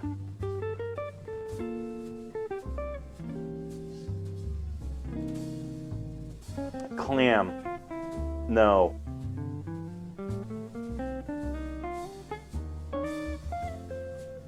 I know there's a following. I know there's people that... Actually, I should probably, if I'm honest about it, I should probably put clam down here. I've definitely had some seafood pizzas. I have had seafood pizzas that are not that all bad. I haven't had the true clam pizza, you know, the traditional clam pizza to say it's good or bad.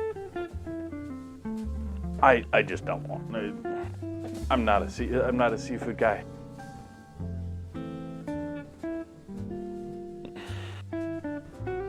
Ugh. Tummy just feeling ugh.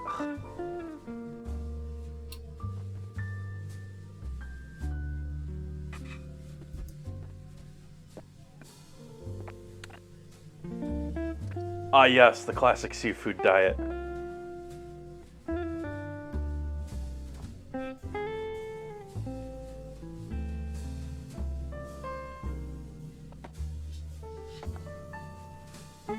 Eggplant. Yeah. Sorry. No, want no part of that.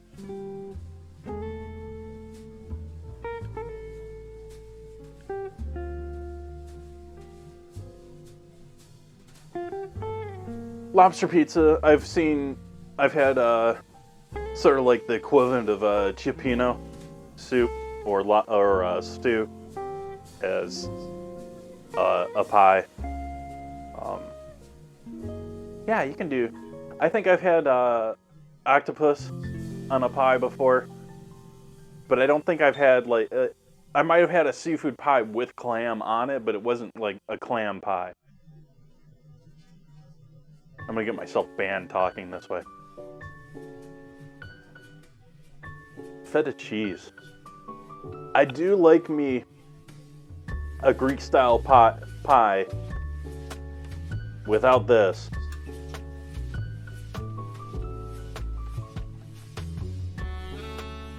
I mean, it is definitely not the typical, like, it's a rare thing. It's a rare thing. Yeah. It's okay, but it has to be the right situation. And I don't want a pizza pie with, if I think about a pizza pie with just feta cheese, you know, mozzarella and feta. Not that exciting. It's like making it saltier.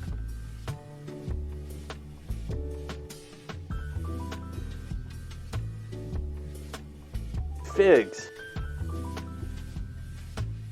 Yeah, the dessert style pizza with figs and balsamic probably.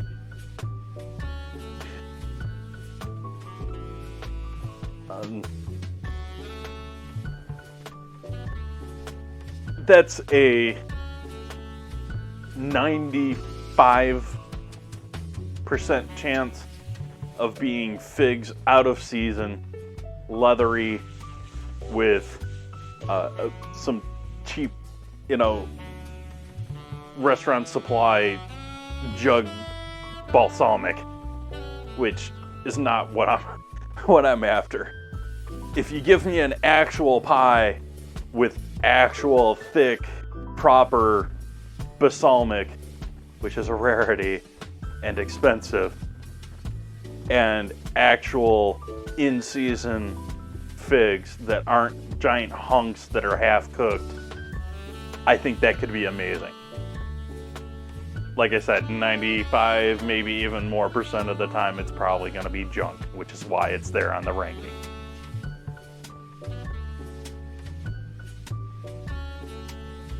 I mean, buffalo mozzarella, good mozzarella. I didn't expect there to be both of these on here.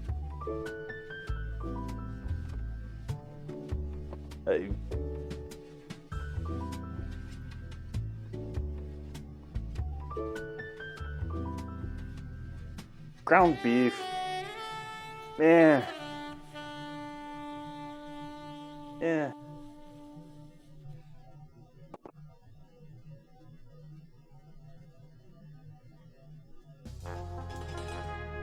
Oh yes, there is a nest here. Sorry.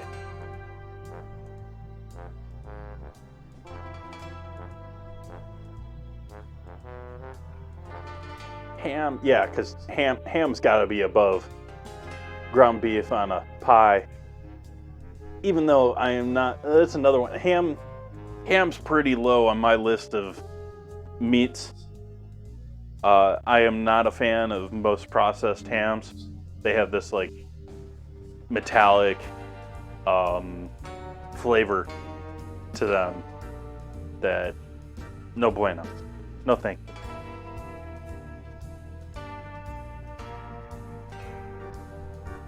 Hot sauce. Oop. I'm fine with some hot sauce on a pizza. I'm surprised there's no ranch on this list. Is there ranch on this list? Oh, America's favorite condiment is not on the list. Jalapeno is pretty good on a pie. That's at least B, if not an A.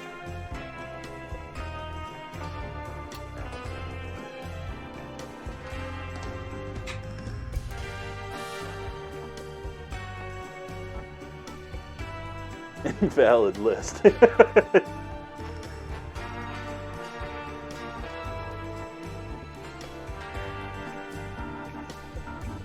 Hey, Blue Moon.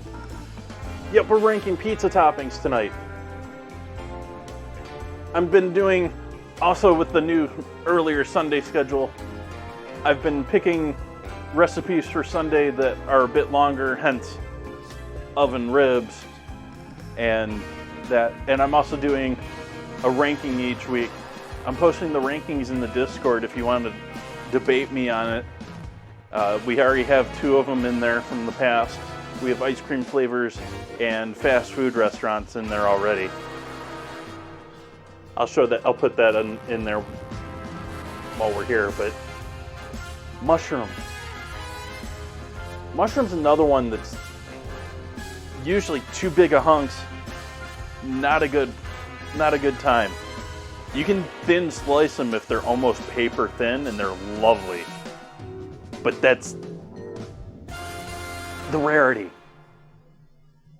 Like, I've seen beautiful, gorgeous pizzas with actual fresh, good mushrooms that are shaved thin, almost like truffle over the top of them. That's amazing. But I'm thinking Pizza Hut, you know, half-inch thick, like dried out, almost mealy mushrooms. And I think that's probably more common experience when it comes to mushrooms on pizza. That I don't love so much. And so that is going to give that at least a C. And maybe a D. Yeah, thinking about it as an individual ingredient, like, I want it with other stuff, which a fair amount of D is sort of becoming the list of ingredients that are okay, but I really don't want them by themselves. Maybe if they're in some sort of combination that, you know, it meshes well.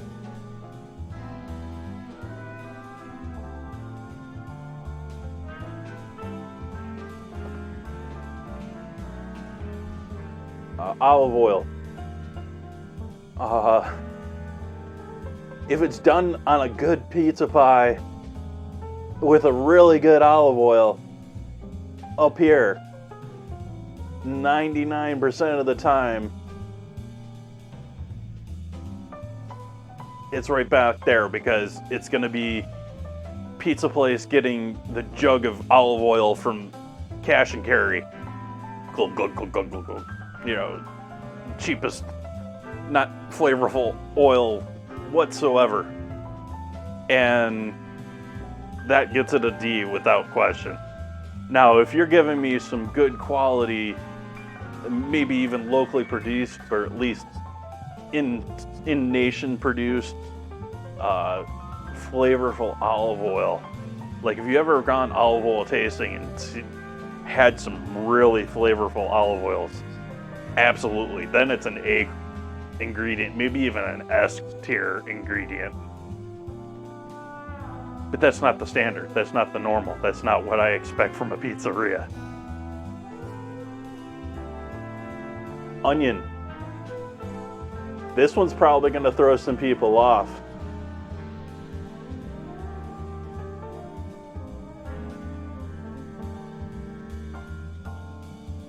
I like me some onion on my pizza.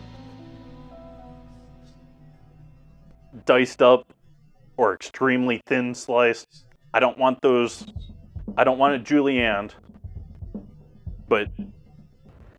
and I'm fine with it okay just on a cheese pizza.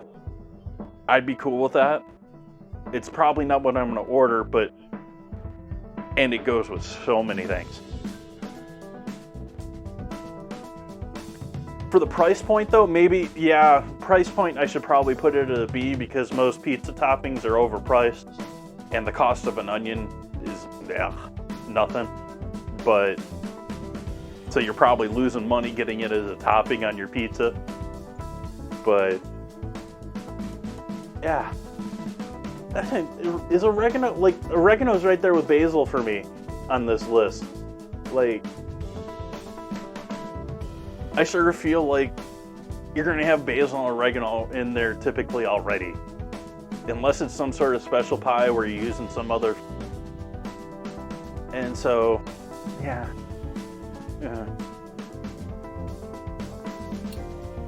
Decent cheese, good cheese. If you're doing the real stuff, definitely. I mean, it is, you know, Parmigiano Reggiano. It's not, you know, green can Parmesan, where they misspell Parmesan on purpose. Pecorino. Yeah, like, that's another, like, it doesn't excite me as a cheese on its own. It is a classical cheese for pizza, and arguably up there with the mozzarellas as far as the type of cheese to use, but as an ingredient, like, here, have some pecorino in your pizza. I'm not paying for that extra. Like, here, have some mozzarella on your pizza.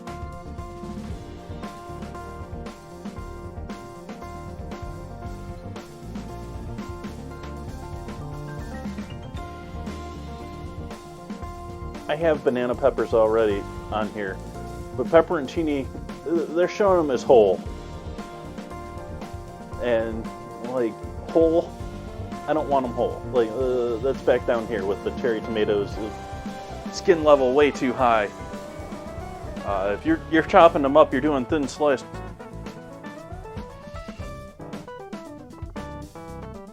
Salami's going to be above ground beef.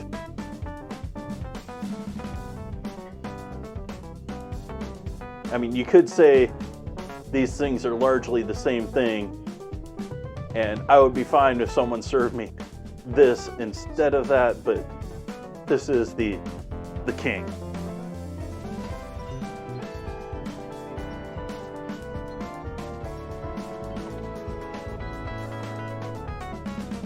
Italian sausage, yeah, that's above. It's like pork with good spice. Spinach. Yeah, spinach is...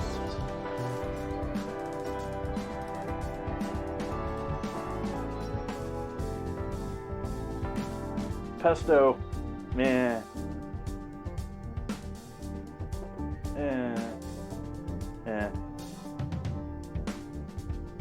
Pineapple.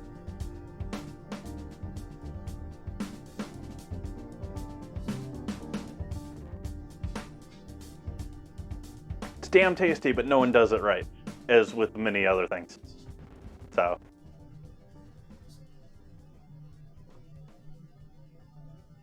Plant-based pepperoni.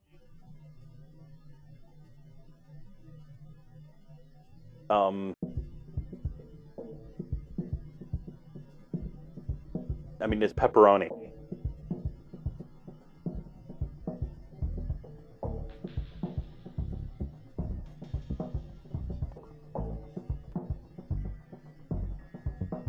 Uh-oh. That's got to go up there. It isn't? I have not had it. So maybe I should put that in haven't tried. Because I just don't buy those things typically. But to me, a lot of the flavor that you have in pepperoni is, I mean, it's not the meat. It's and yeah, prosciutto is amazing. Like, yeah, Camembert has to be, I mean, done properly, which again, rarity in many things, but Camembert is one of those beautiful sandwiches that is just stupid simple to make. You just have to have amazing ingredients. You know, you get yourself a really good, nice, crusty baguette. You add some high quality, good flavored, fresh butter on there, salt, and some high quality ham or some high quality prosciutto. Oh, like that's I'm set.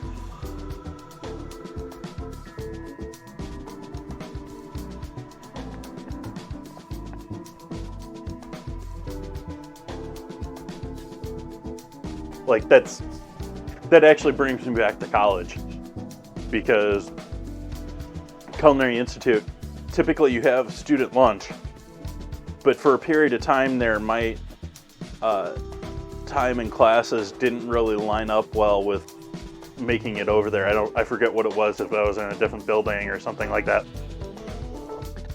And they gave us the option of eating out after, like in the last year or the last 2 years or something like that. So I was in my bachelor's.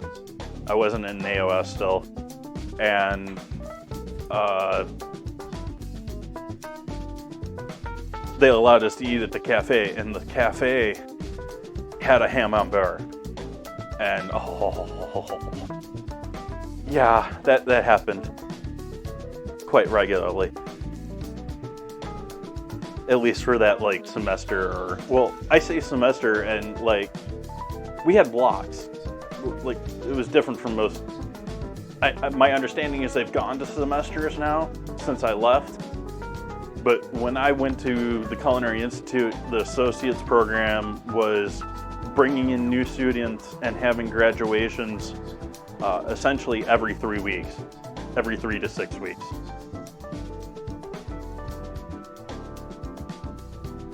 And so for that period of time, I'm saying, you know, like, or semester, I was...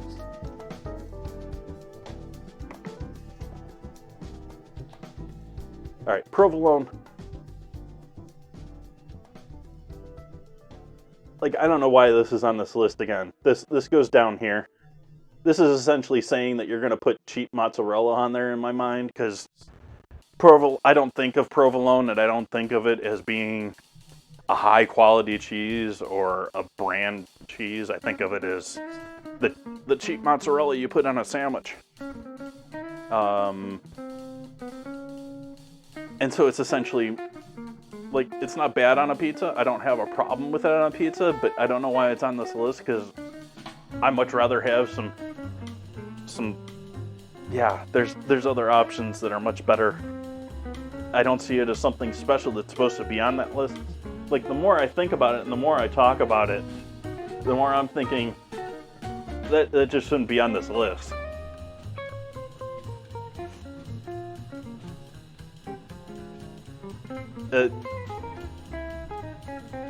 Yeah, I see no real reason for it. Like, maybe unless you have some sort of special pizza layout where you want that thick layer of cheese that you can get from slices of provolone. No, not even then. Just don't. Buy mozzarella, shred it. Red onion. I didn't know we had both onion and red onion. But red onion's going to go a little lower on that list. I think I'm going to go with a C for red onion versus yellow or sweet onion. Granted, yellow and sweet onion are not the same thing. But either yellow or sweet onion I would take over red. And that's because the typical bite or extra sharpness that you typically have to a red onion. And that's in general. You can have some pretty nice sweet red onions.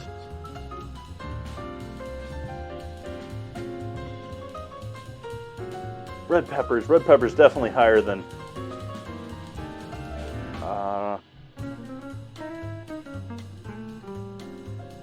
I'm gonna leave that there, because I'd rather have a hot sauce or a pepper sauce than a whole bunch of pepper skin. And same thing, roasted red peppers, maybe we gotta go this and go that, because roasted is better than that. But again, both of these are going to give us skin. I'd just rather have a puree. I want the flavor, I don't want the texture. Roasted garlic. Ooh.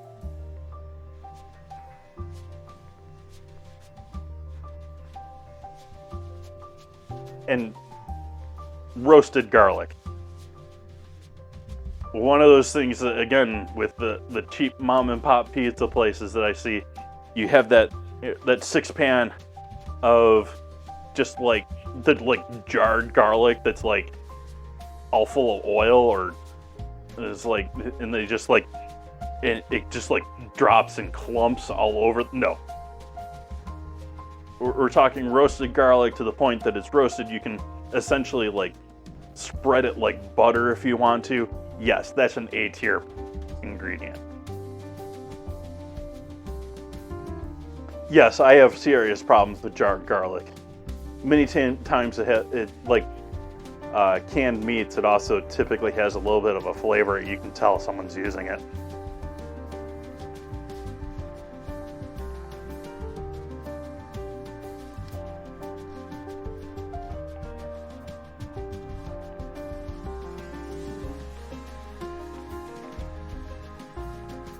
I think that's probably fair. B. The flavored beef or pork, and beef, and then just plain beef. Sun-dried tomatoes and tomato.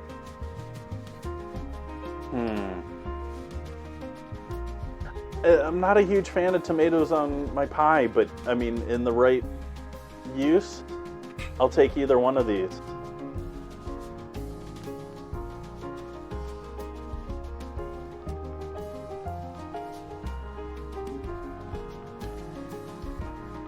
I would very happily take a pie with all of S and all of A all together.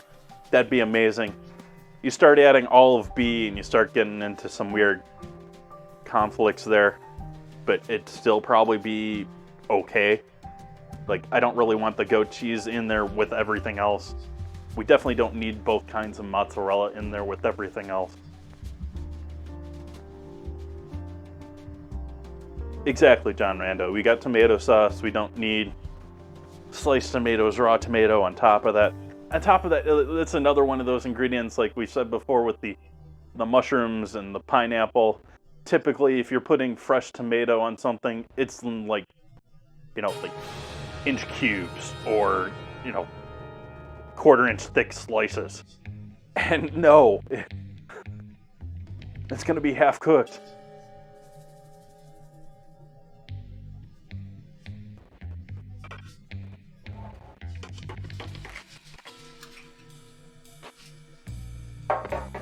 And undercooked pizza is something that can get you into trouble, because I'm now remembering where I had a seafood pizza.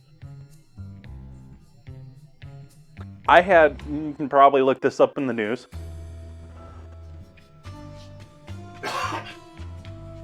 Excuse me.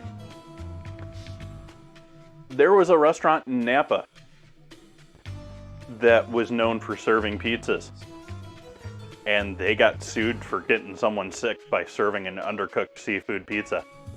And I had it just 6 months, a year before that. And yeah, it was undercooked. Undercooked to the point that the dough in the center was soft and somewhat raw. I had one slice of it. I basically rolled it like it was and when it came back to me, I was sitting there hungry and I would have grabbed that last slice, but I didn't want to eat it.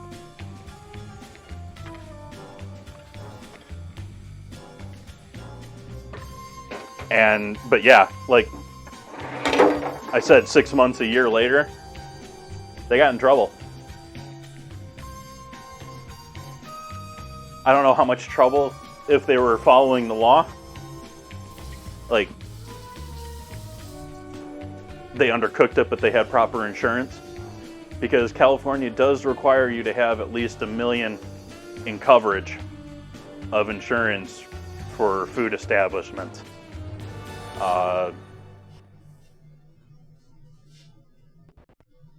That said, was it all insurance money that paid it out? I'm sure the reputation and news from that I'm talking about it years later. I don't know if they're still in existence or not. I don't even remember the name of the restaurant. I'd remember it if someone put it in chat probably, but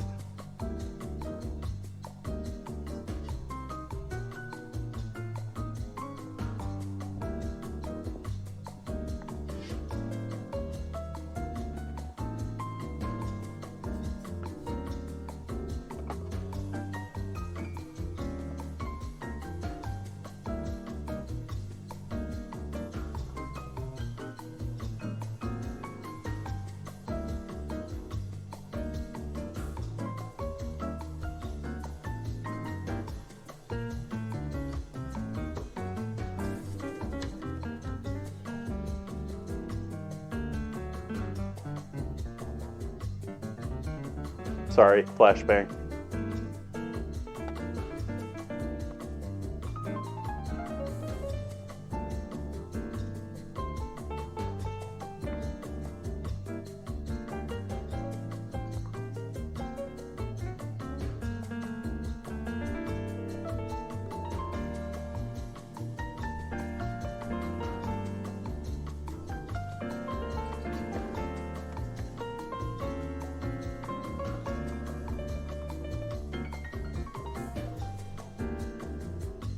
And we're over in the Discord now. You can see we got that down there now.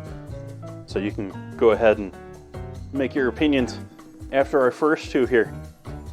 Our first restaurants, fast food restaurants, and ice cream flavors.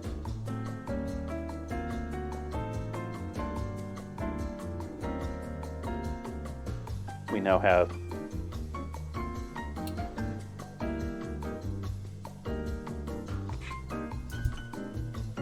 Ooh, we got someone new in. We got a couple of new faces in here. Welcome in the Mind of Z and John Rando. I'll give you a proper welcome in after the stream. Make sure and stop in with the dinner vote and make a vote.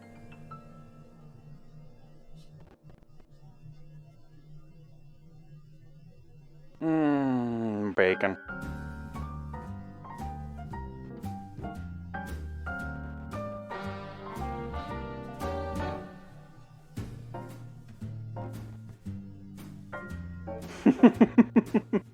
Oh.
So for anyone, let's switch over back to food and drink.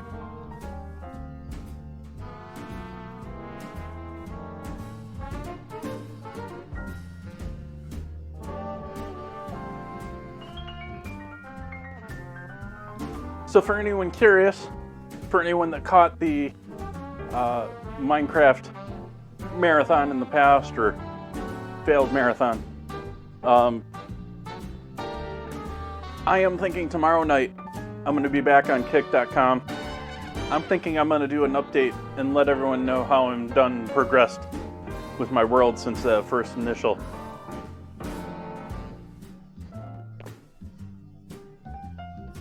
Night, and so I'm thinking I can give everyone a tour of everything that has occurred since then.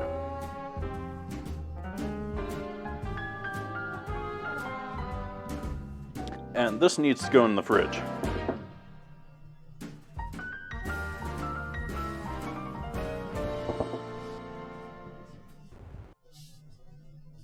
I'm just gonna throw it in there like this.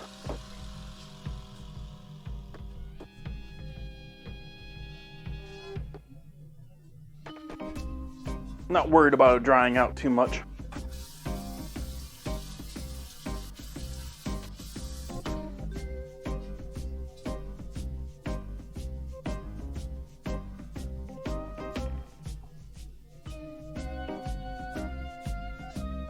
Let's see here.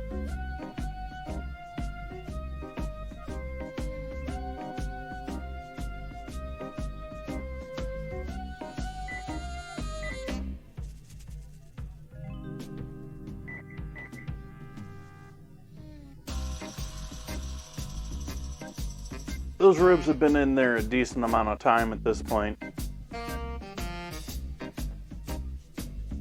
But I think I want to give them at least another half hour here to finish their...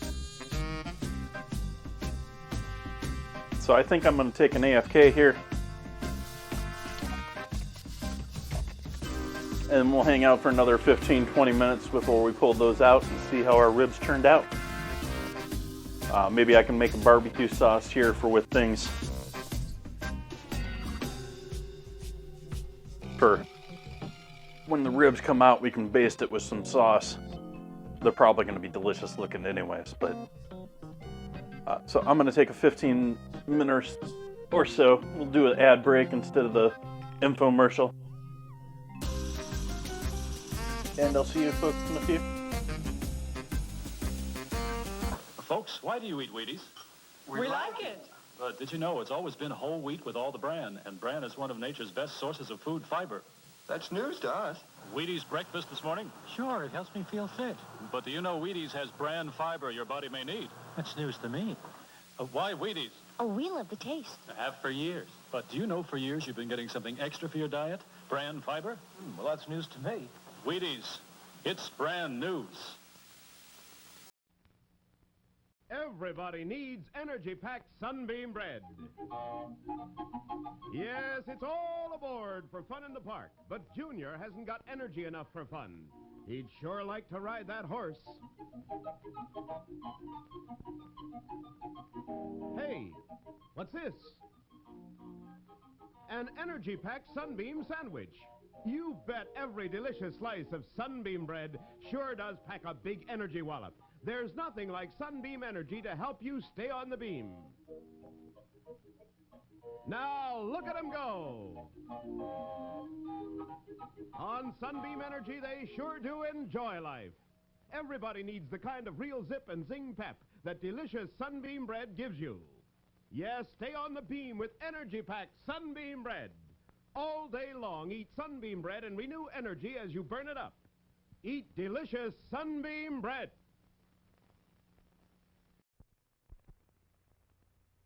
When you have a Labatt's, you have an adventure.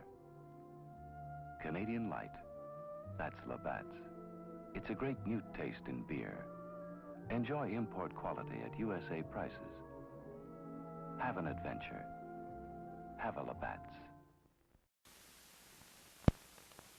Now, a new creation from Seal Test. Cottage cheese in ready-to-serve portions. Handy envelopes bring you brand new convenience and ease. Zip, it's open, quick and neat. Just the amount you need, the easy way to serve cottage cheese. The rest stays moist and creamy, ready for next time. Are they handy? Cottage cheese in ready-to-serve portions. So easy to use, quick, and no bother at all. The rest stays really fresh, moist and creamy. Yes, serving cottage cheese was never as easy as this. Seal Test's new square package with handy, ready-to-serve portions. Zip, it's open, simple as can be. The rest stays moist and creamy fresh. You'll love Seal Test cottage cheese in new, ready-to-serve portions. Get some soon. Here's the newest, most exciting sound in town. It's a General Electric blender that's going around. Completely new from base to lid. Take it apart, see what they did. The non-skid base is the lowest you'll ever see. The decanter has a 36-ounce blending capacity. The non-spill lid is really smart. For blending convenience, it comes apart. Add additional ingredients if you will. Look, no splash, see no spill. Put them all together and you know it's true. The General Electric blender is best for you. If you want to know another reason why, it's only 10 1/2 inches high. Stores easily on the counter or on a shelf. There's 1,000 things you can make yourself. Make party spreads, great cabbage heads, blend the meatloaf for a family of 8. Make ice-cold drinks you'll appreciate. Now's the time for you to buy the General Electric blender. Did he say only 10 1/2 inches high?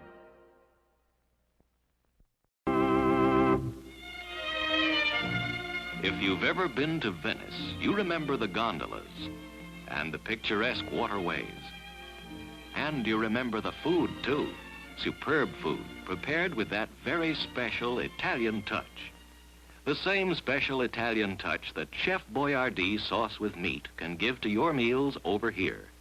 Because the recipe for this tangy sauce has been brought over from Italy by this famous Italian chef. Chef Boyardee sauce with meat is made from juicy, sun-ripened tomatoes and tender quality beef, simmered in a spicy sauce that makes a rice and cheese loaf, a casserole, or a spaghetti dish a real Italian-style dish. So when you'd like to add that special Italian touch to your dinner, do it with Chef Boyardee sauce with meat. Try Chef Boyardee sauce with mushrooms, too. Both are prepared from the chef's own Italian recipe.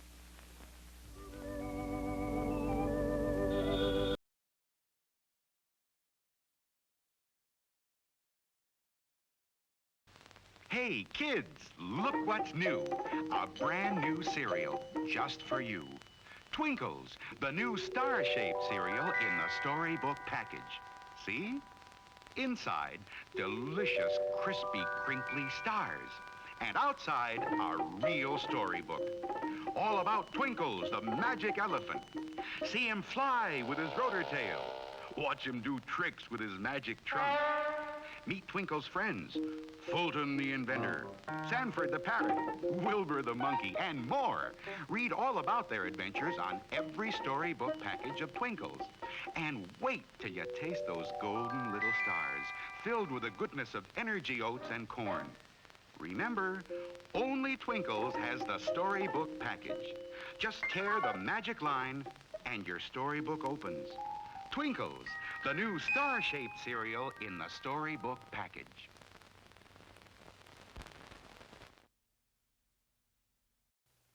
Next week, George and Gracie will be brought to you by Carnation. Hiya, happy boy. Wish you'd been with me today. We saw a great dog show, some beautiful dogs. There was the handsomest poodle, a real beauty, an international champion. His owner gave me some good advice. There are many dog foods on the market, but the Carnation Company makes the best. It's called Friskies, and it's quality all the way through. You should have seen the champion collie. He won everything in sight. The handler told me. A very important part of this champion's diet is meat. That's why we feed him Friskies. The principal ingredient is lean red horse meat, the best you can buy. So happy, you're getting real quality, and you're going to get your Friskies right now. Friskies is prepared to the high standards of Carnation Company and guarantees prime-grade nourishment. Off into space. Man, that takes real teamwork. And here's a team of junior spacemen with an out-of-this-world breakfast that teams up V8 juice and Cheerios for flavor and energy. What a treat! A flavorful glassful of refreshing V8 juice and Cheerios with power protein, plus vitamin B1 for Go Power. And now, here's a special out-of-this-world free offer. This Moon Rocket Kit, both a toy and an exciting game. First, blast off. It separates in midair and lands 2 spacemen on a moon map. You get this wonderful game only through this free offer. Send your name and address and 1 V8 label plus 1 box top from these specially marked packages of Cheerios, Kicks, or Frostios to Moon Rocket Kit, Mount Vernon 10, New York. Get Campbell's V8 cocktail vegetable juice with any one of these Big G cereals.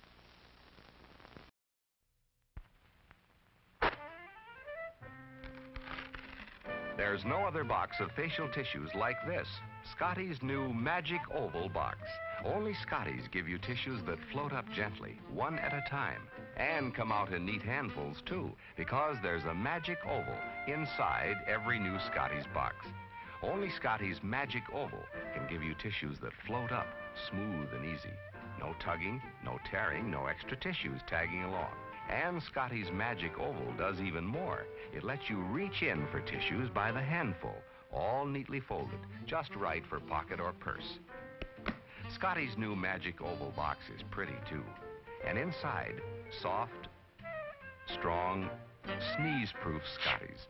Remember, for tissues that float up smoothly and come out in neatly folded handfuls, look for Scotty's pretty new Magic Oval box, the only one of its kind. A pleasure, Milton. In just a moment, we'll see how well Milton does at the Pentagon. But if you want to see busy hands at your house, just you offer this lively Christmas party dip that's so good to serve with king-size Fritos corn chips. Just follow the recipe right on the Fritos package. Of course, it calls for the famous Philadelphia brand cream cheese, an 8-ounce package, which we blended with 2 tablespoons of milk till it's nice and smooth, like so. Then come 2 tablespoons of Kraft cream-style horseradish for zesty flavor, a 1/4 teaspoon of Worcestershire sauce, and finally, a dash of salt. And we'll blend our Philly mixture again. And when party time comes, let the folks enjoy this wonderful Philly horseradish dip with crisp king-size Fritos. There are those busy hands. Just remember, you make the best-tasting dips with the freshest-tasting cream cheese you can buy. Philadelphia brand cream cheese, made only by Kraft.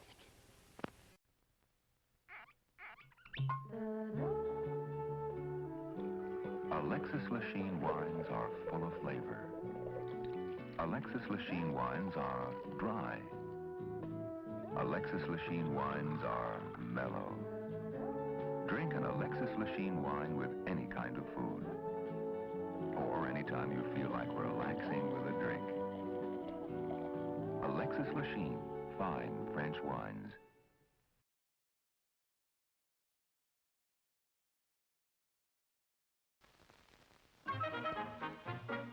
And now, from the popular comic strip Peanuts, here are Charlie Brown and his friend. Why, thank you, Charlie Brown. Thank you, Charlie Brown. What's the occasion? Has Charlie Brown had another baby sister? No, Ford has new economy twins, so he's passing out chocolate cigars to everyone. Everyone? Yes, everyone. You bet your boots, everyone. 'Cause it's just like they said. We've got something big to celebrate. And here it is, Ford's Economy Twins for 1960. The economy choice of a lifetime. Oh, I'll bet you've never seen a prettier twosome than this. There's the new size Ford, the Falcon. And next to it, the large economy size Ford, the Fairlane 500. You know, the 60 Fords were featured in the recent issue of Vogue magazine. And when you run your eyes over the elegant good looks of this Fairlane 500, it's sure easy to see why Vogue says Ford means a fashion success. And all this all-new beauty is yours for an all-new price. That's right. This roomier, more luxurious Fairlane 500 is actually priced a whopping $142 less than last year. And as for this pretty Falcon over here, well, just wait till you check its price sticker. It's America's lowest priced six-passenger car. In fact, it's priced up to $124 less than the other compact cars. Look 'em over in your Ford dealer showroom. Two new Fords, two wonderful new ways to go the finest. Ford's Economy Twins for 1960. 3, 2, 1, blast off. She's up. Come in ideal countdown control. Ready for second launching. Atlas moving into position. Fuel her up. All set. Countdown. 10, 9, 8, 7, 6, 5, 4, 3, 2, 1, blast off! There she goes! Yes, you can be in command of your own ideal countdown. It's a real electronic missile base. You sit at the controls and move missiles into place. You count down. You blast off. You track the flight. The ideal countdown comes complete with moon missile and lunar probe, as well as a giant atlas. Get your electronic ideal countdown now, wherever good toys are sold. It's a wonderful toy. It's ideal.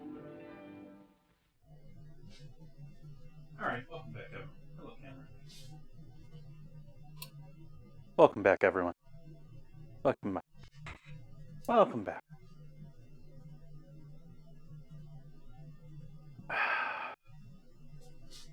See a few new faces have joined us in chat since I took my break here.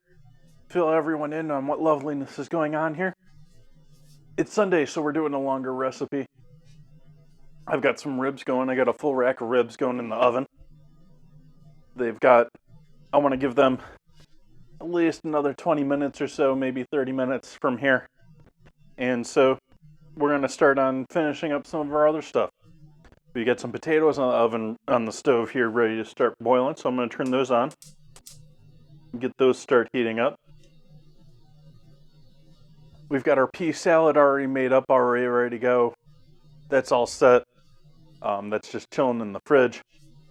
But I'm going to need to make a barbecue sauce of some sort here.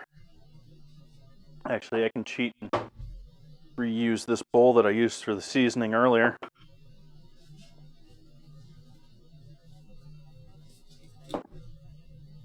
Actually, no, that's a bad plan. This may have handled raw pork. So we'll do a fresh bowl for this.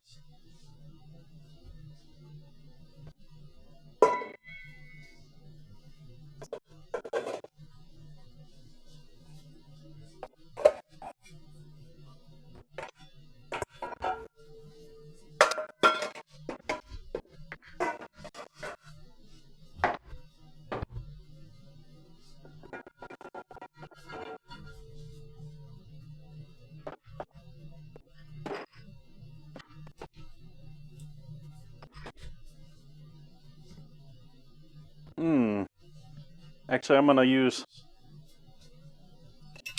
you for this. We'll heat this up and make sure the sugar melts into it. But your typical barbecue sauces are not all that exotic. We've got, it's a little like making the special sauce for your burger. It's a little bit like the condiments just mixed together.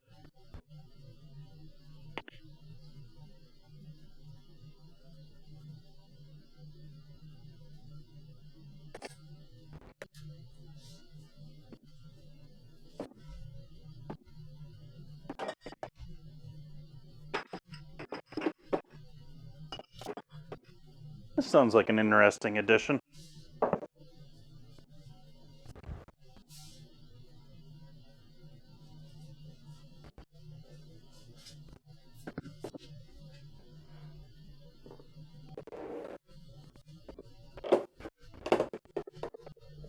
Bit more brown sugar.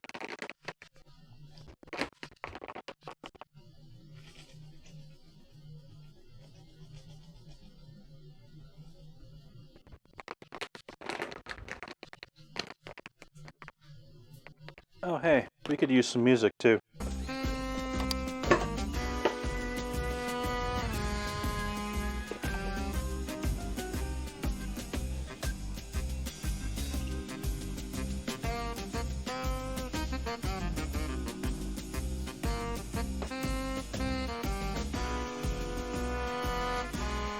Touch of molasses.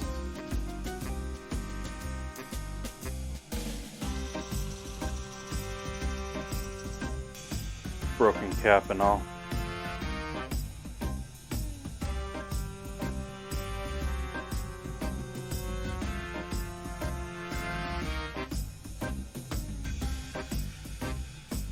Ah.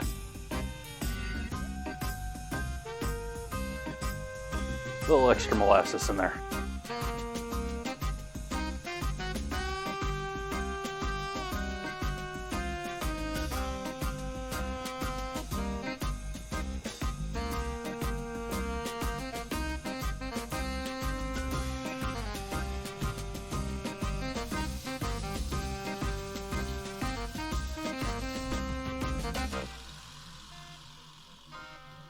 But I think a little pickled jalapeno might be okay in this. Might be an interesting addition.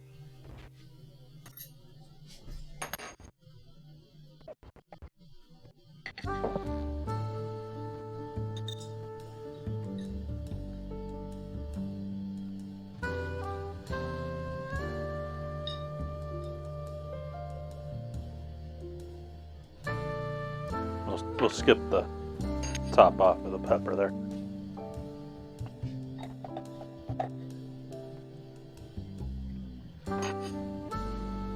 No. What most people know as brown sugar is not brown sugar either.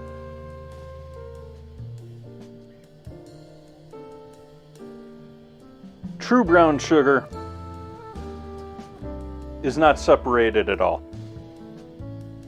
It's essentially hard as a brick, like it's a crystallized block in many cases.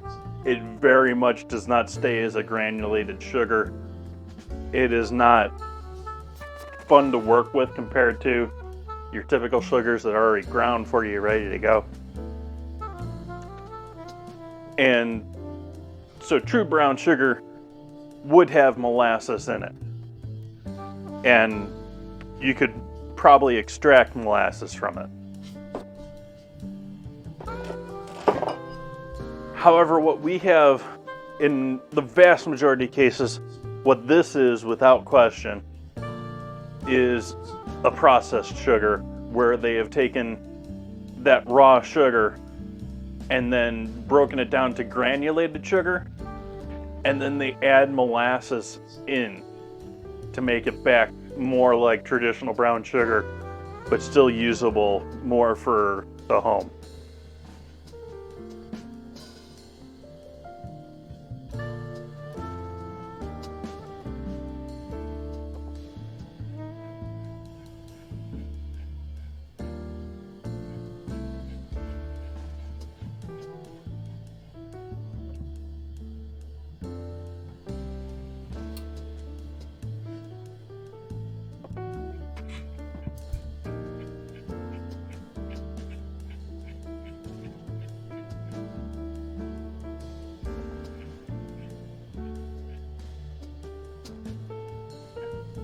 Uh-oh.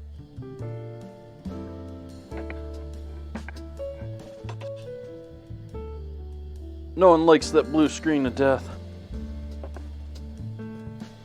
It's been a minute since I've gotten one of those, though.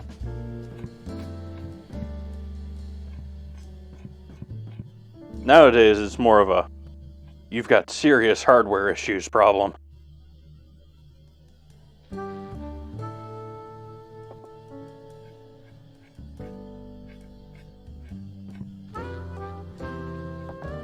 Then again, I just maybe remember it more as a kid with the ability to waste more time on my computer to just clean it. Fix it, whatever's wrong with it.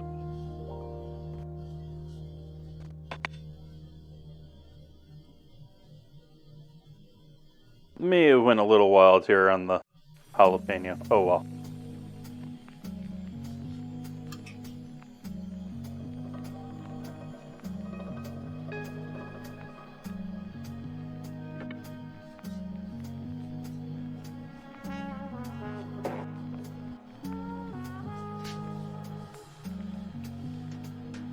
Nowadays, that sort of stuff, like, I've had a few overheating things with my computer, it just shuts down.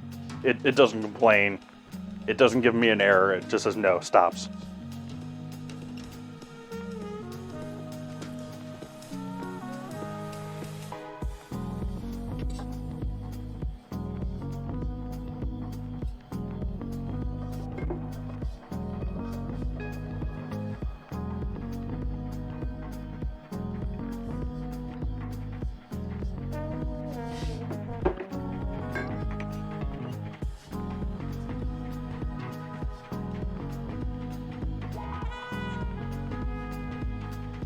Tabasco and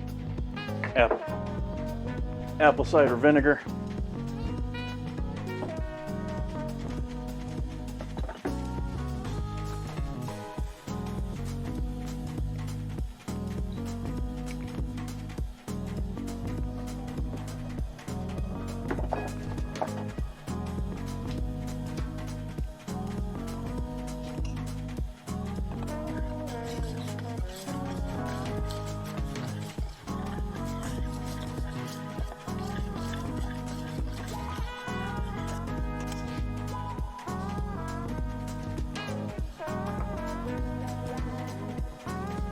Smoked paprika.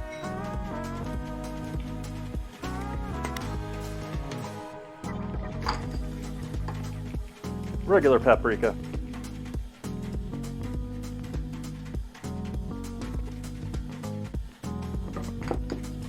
Chili powder.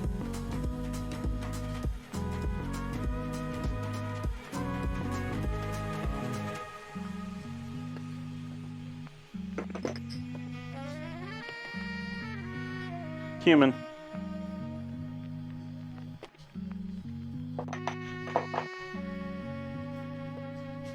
Cayenne. Guess I had more in there than I thought. Let's be a little different with this. Let's throw a little ground ginger in there too.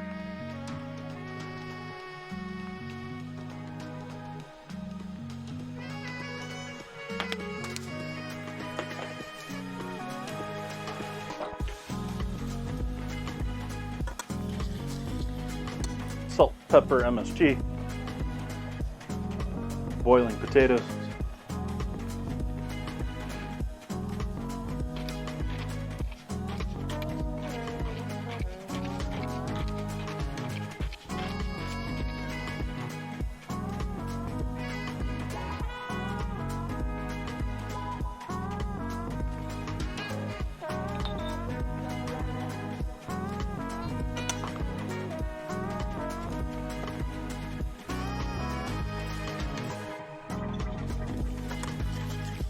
And let's give that a heat through.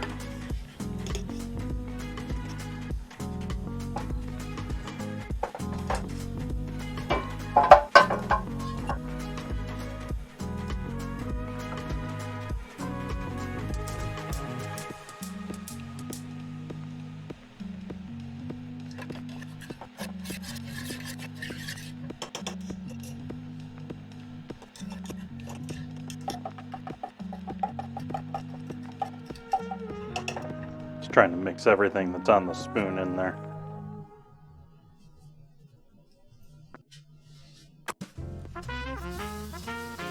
Ooh. Ooh, it's got some heat to it too.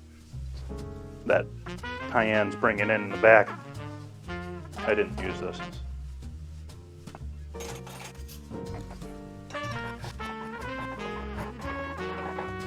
I'm doing this mostly to melt the sugar on it. Make sure that brown sugar is not granulated anymore.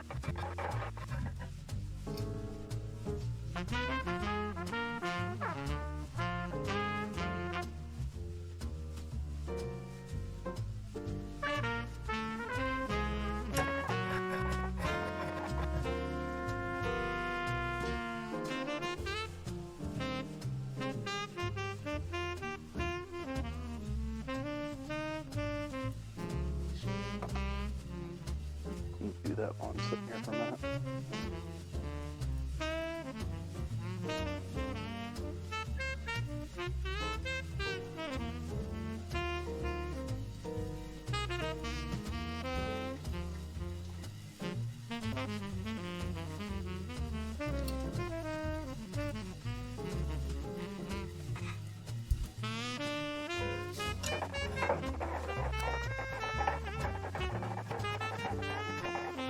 Flames off on that now, just let that sit.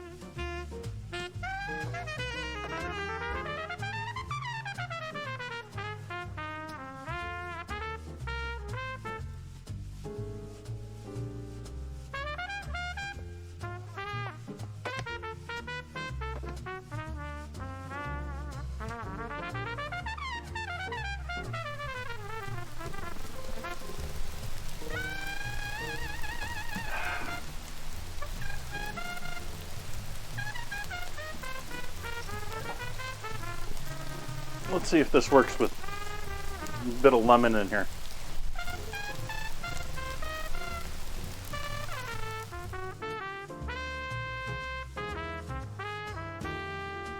Yeah, I think I can swirl a little bit of lemon in there. Maybe should have used that instead of the vinegar to begin with.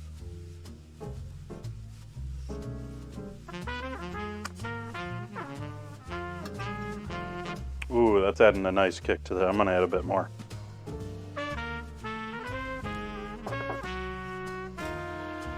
It's sort of amazing how acid can open up the flavors and make something much more flavorful.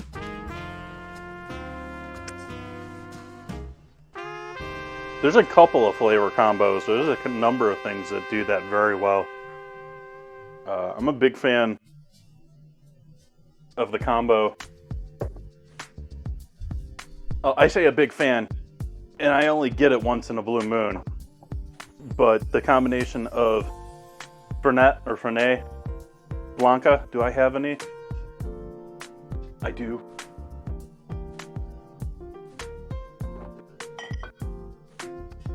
It's buried, but have I even opened this? I don't know if I've even opened this. But this stuff. This is some potent stuff. This stuff is like, you know, this is Jägermeister by itself like territory. You got a ton of spice, you have a ton of herb. It's very dense, compact, and flavorful product. And every once in a blue moon, I love getting a shot of that with a ginger ale back. You take a sip of that and it's like sipping on some hardcore medicine. Like your face is all you're getting that bitter pucker face going on. You're like, whoa. You take a sip of that ginger ale and it just explodes with flavor. And you've just got all sorts of different things hitting you all at once. It's amazing. But it's not something you do all the time. But as far as, you know, like sometimes you do that combo with wine. You'll have a glass of wine with some food, and all of a sudden you're getting all sorts of flavors that weren't there before. Has to be one of the things that I look for in food and drink. because it goes strong with that wow factor.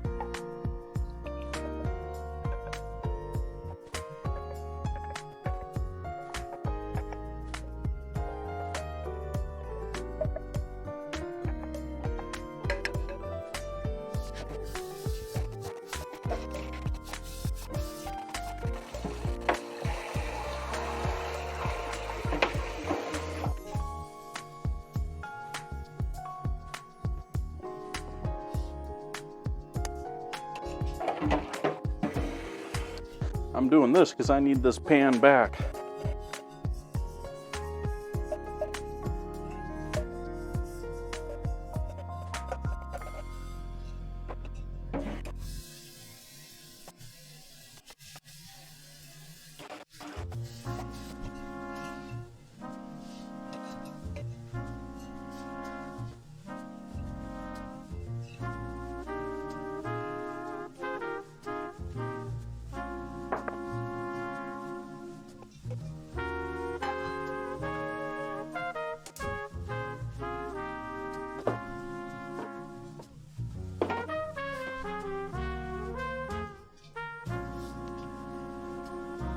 Went back to the board when I need to be at the stove again.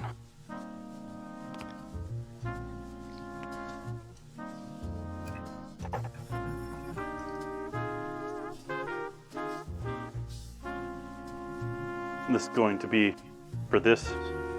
Do I still have white pepper? I think I used it all up. Nope, I still have white pepper. Let's use up some white pepper.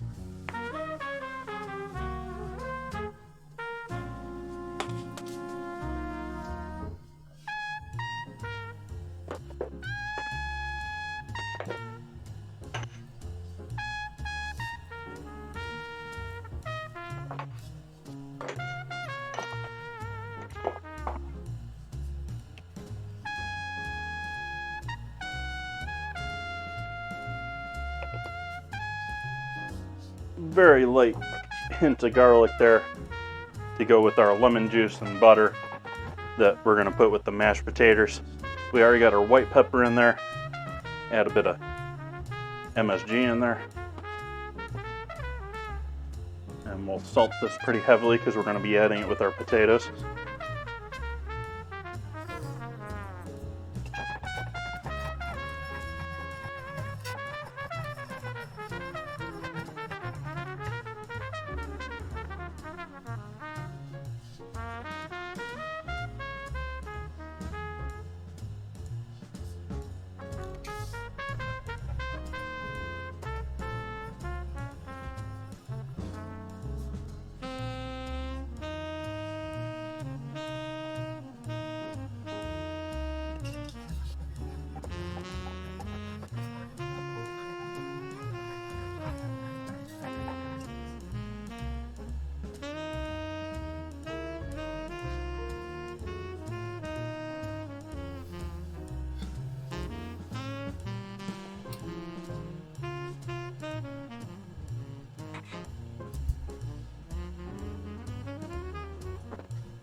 I'll use that block of butter there to bring the temperature back down a little bit.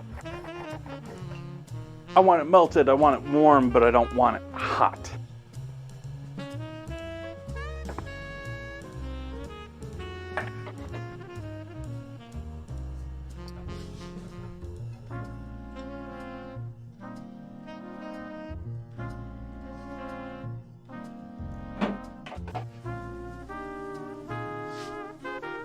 You missed everything.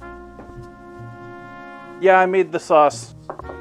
We've got Tabasco, pickled jalapeno, a whole bunch of different spices. You saw me putting the spices in there. Basically, I just melted the sugar on the stove, some brown sugar, ketchup, mustard, usual suspects for a typical barbecue sauce. Turn that oven off now. Since obviously the ribs in the oven are too temp, we can allow them to rest a minute or two like that.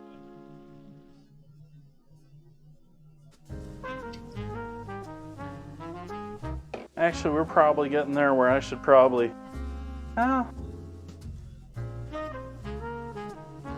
going to give these potatoes a little bit longer.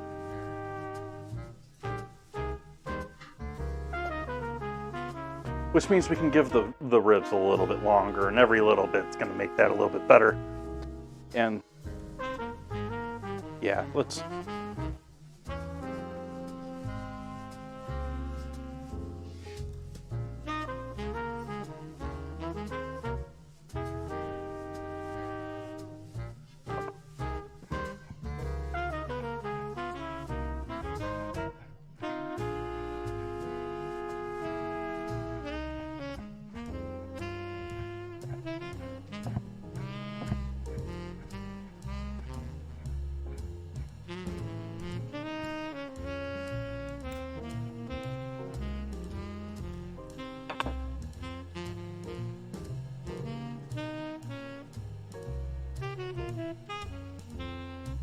Hey, basically I do work. I'm doing some oven ribs tonight. So I've had ribs in the oven for, probably 3 hours now. So we're getting close here. And actually I'm mostly just waiting on those potatoes. I want to give those potatoes another couple minutes boiling.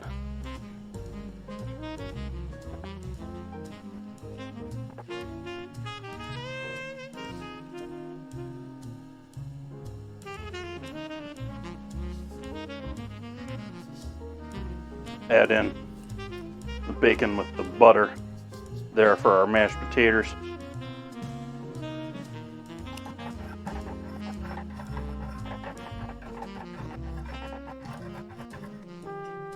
Clump of bacon.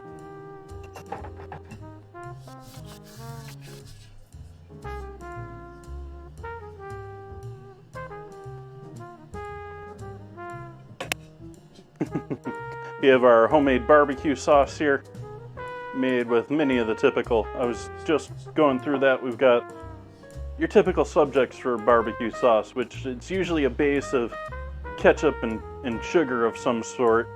I like mustard, and I like more mustard-based ones, so there's a bunch of mustard in there. Brown sugar was melted on the stove. We got some Worcestershire, a little molasses, some a little garlic powder, a little chili powder, a little cumin, a little cayenne, little paprika, a little smoked paprika, salt, pepper, MSG. And that is a very similar list to the things that were on the outside of that rack of ribs before it went in there, but in a different application.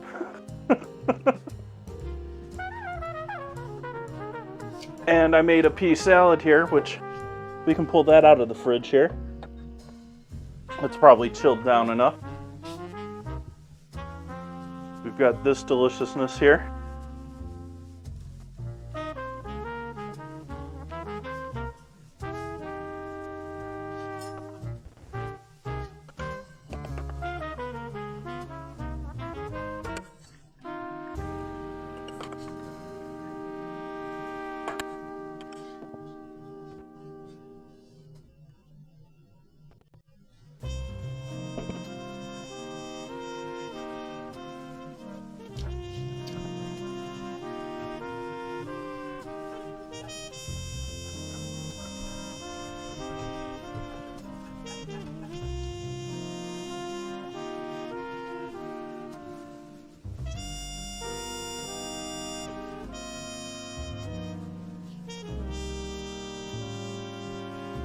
But I think let's take these ribs out. Let's take a look at these ribs.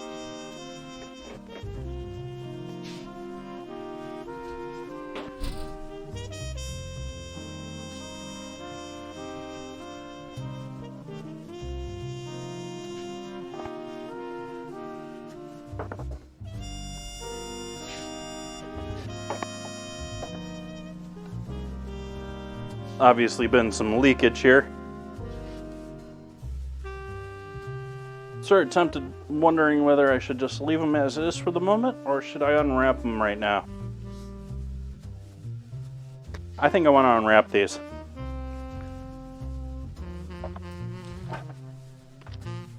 Be careful of steam, folks.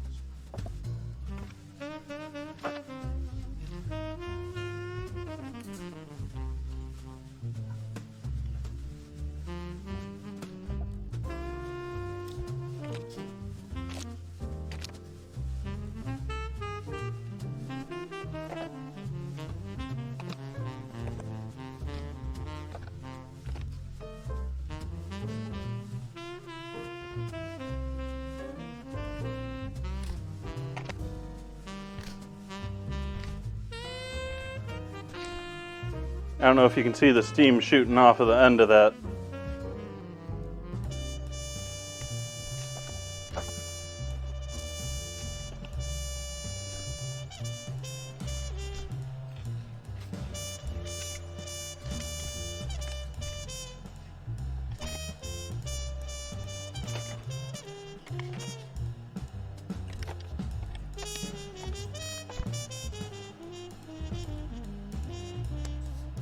Those be some ribs. Those be some ribs.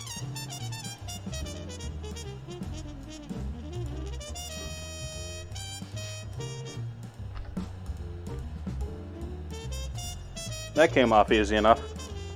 I'm fine with that. For those that didn't, I don't know if it's too small, but that was a bone. Just came right off.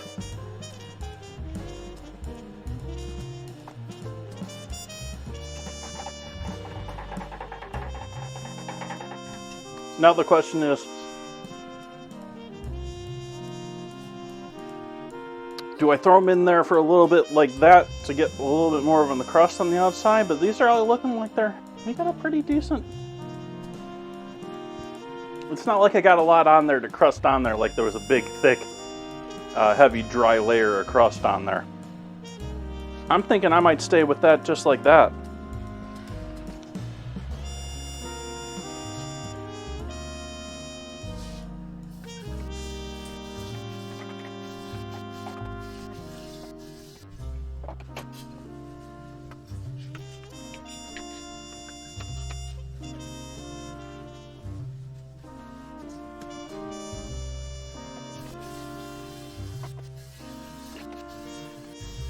Actually, I'm having a change of heart. I think I want to do this. I think I want to give this a little bit more of a roast. But what I'm going to do is just fold this back so that it's just sort of resting on the foil now. And I'm going to baste that with some of my barbecue sauce here.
All right, ribs going back in the oven, but just to give them a little bit of a sear, a little bit of a crust.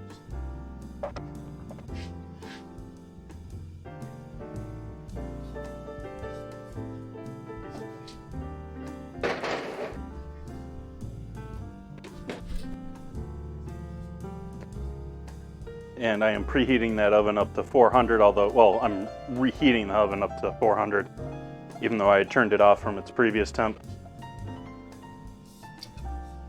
And let's make some taters.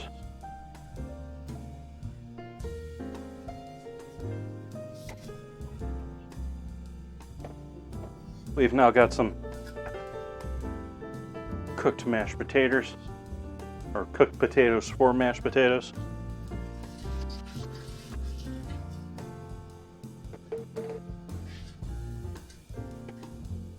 Give that a quick strain and a heat.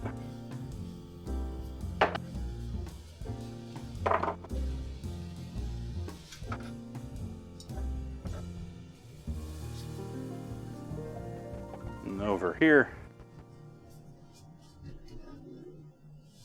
for some mashing.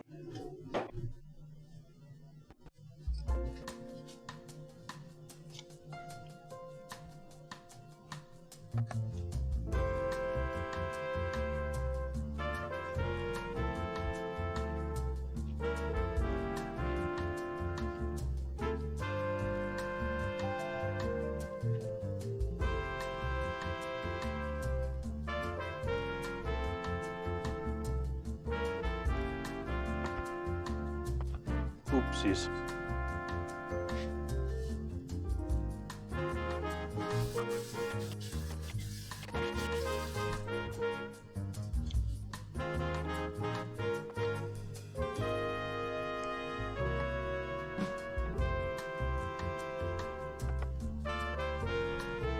All right, now that we got our mash started, we'll add our delicious bacon lemon butter.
Now those are some mashed potatoes.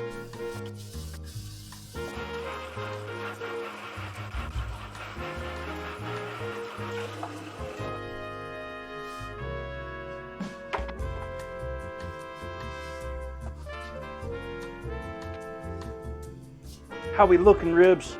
We ready to rock? We ready to rock, ribs? We ready to go?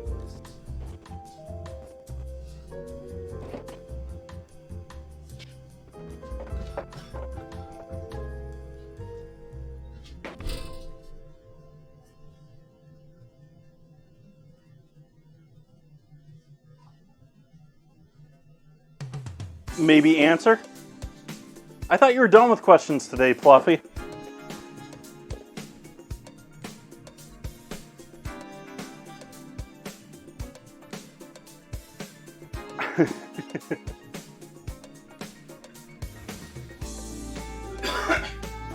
Excuse me. How do I mention all of my cords? What cords are you just speaking of? You mean for all the cameras and everything? Just in general?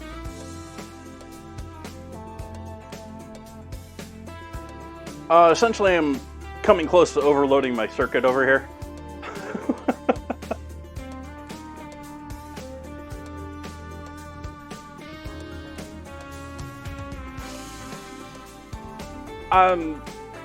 A lot of planning for how I laid things out to begin with. Like, my network cable, I've got a 75-foot direct connect Cat 6 cable to go, as the crow flies, maybe 15 feet, maybe 20 feet from here.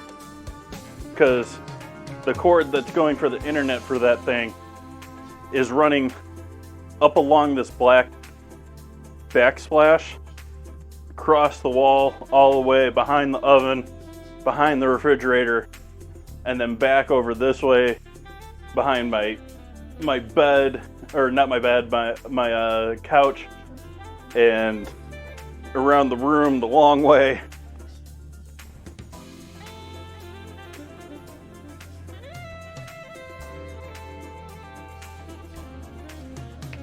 But having a computer in the kitchen for me at this point is sort of like almost a necessity. I need the access for all the info and stuff. Like, I don't need 2 monitors and all the stuff that I have for streaming. But I'd probably still have the computer over here without streaming, with at least 1 monitor.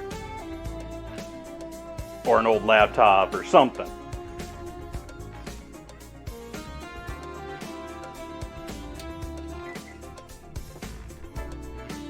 Now the question is, do we cut our ribs? I think I'm going to have to cut those. I think that's going to have to be cut into a couple servings there.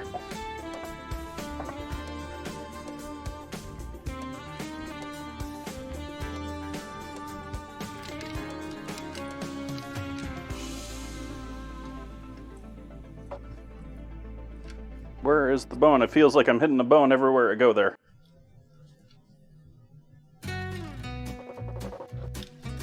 Well, I could just do that.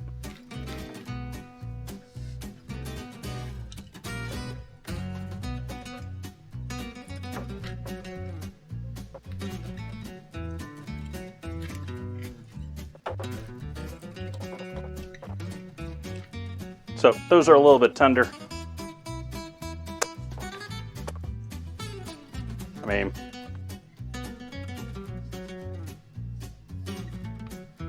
I think those are cooked through nicely.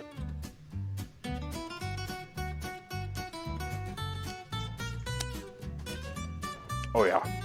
Oh yeah.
This would be better in a squirt bottle, but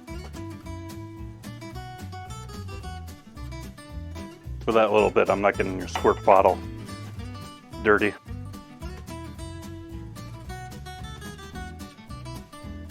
Or a spatula, for that matter.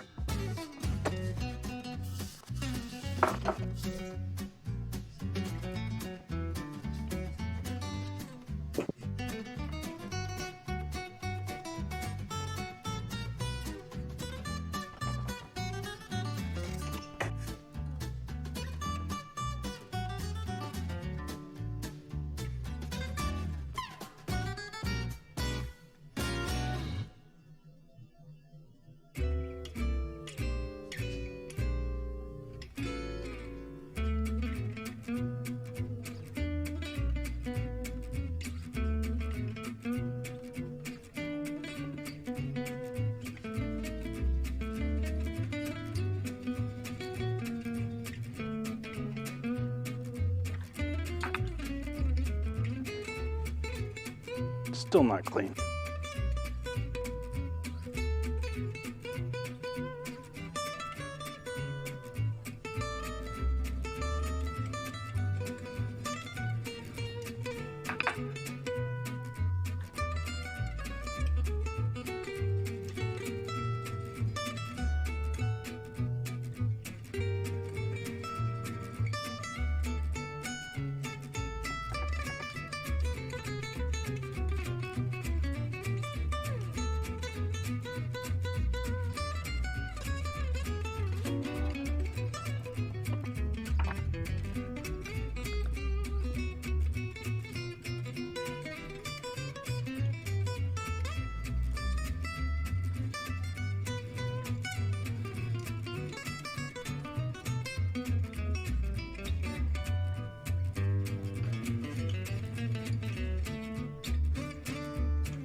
There we go, folks.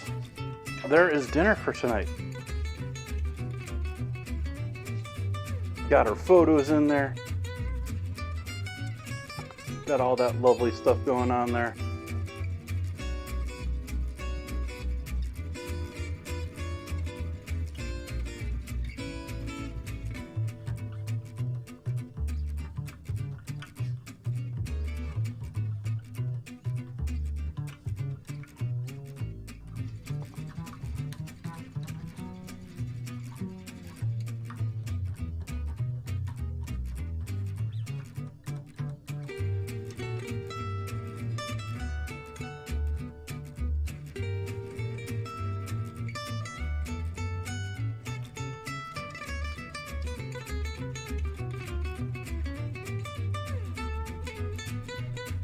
Let's see.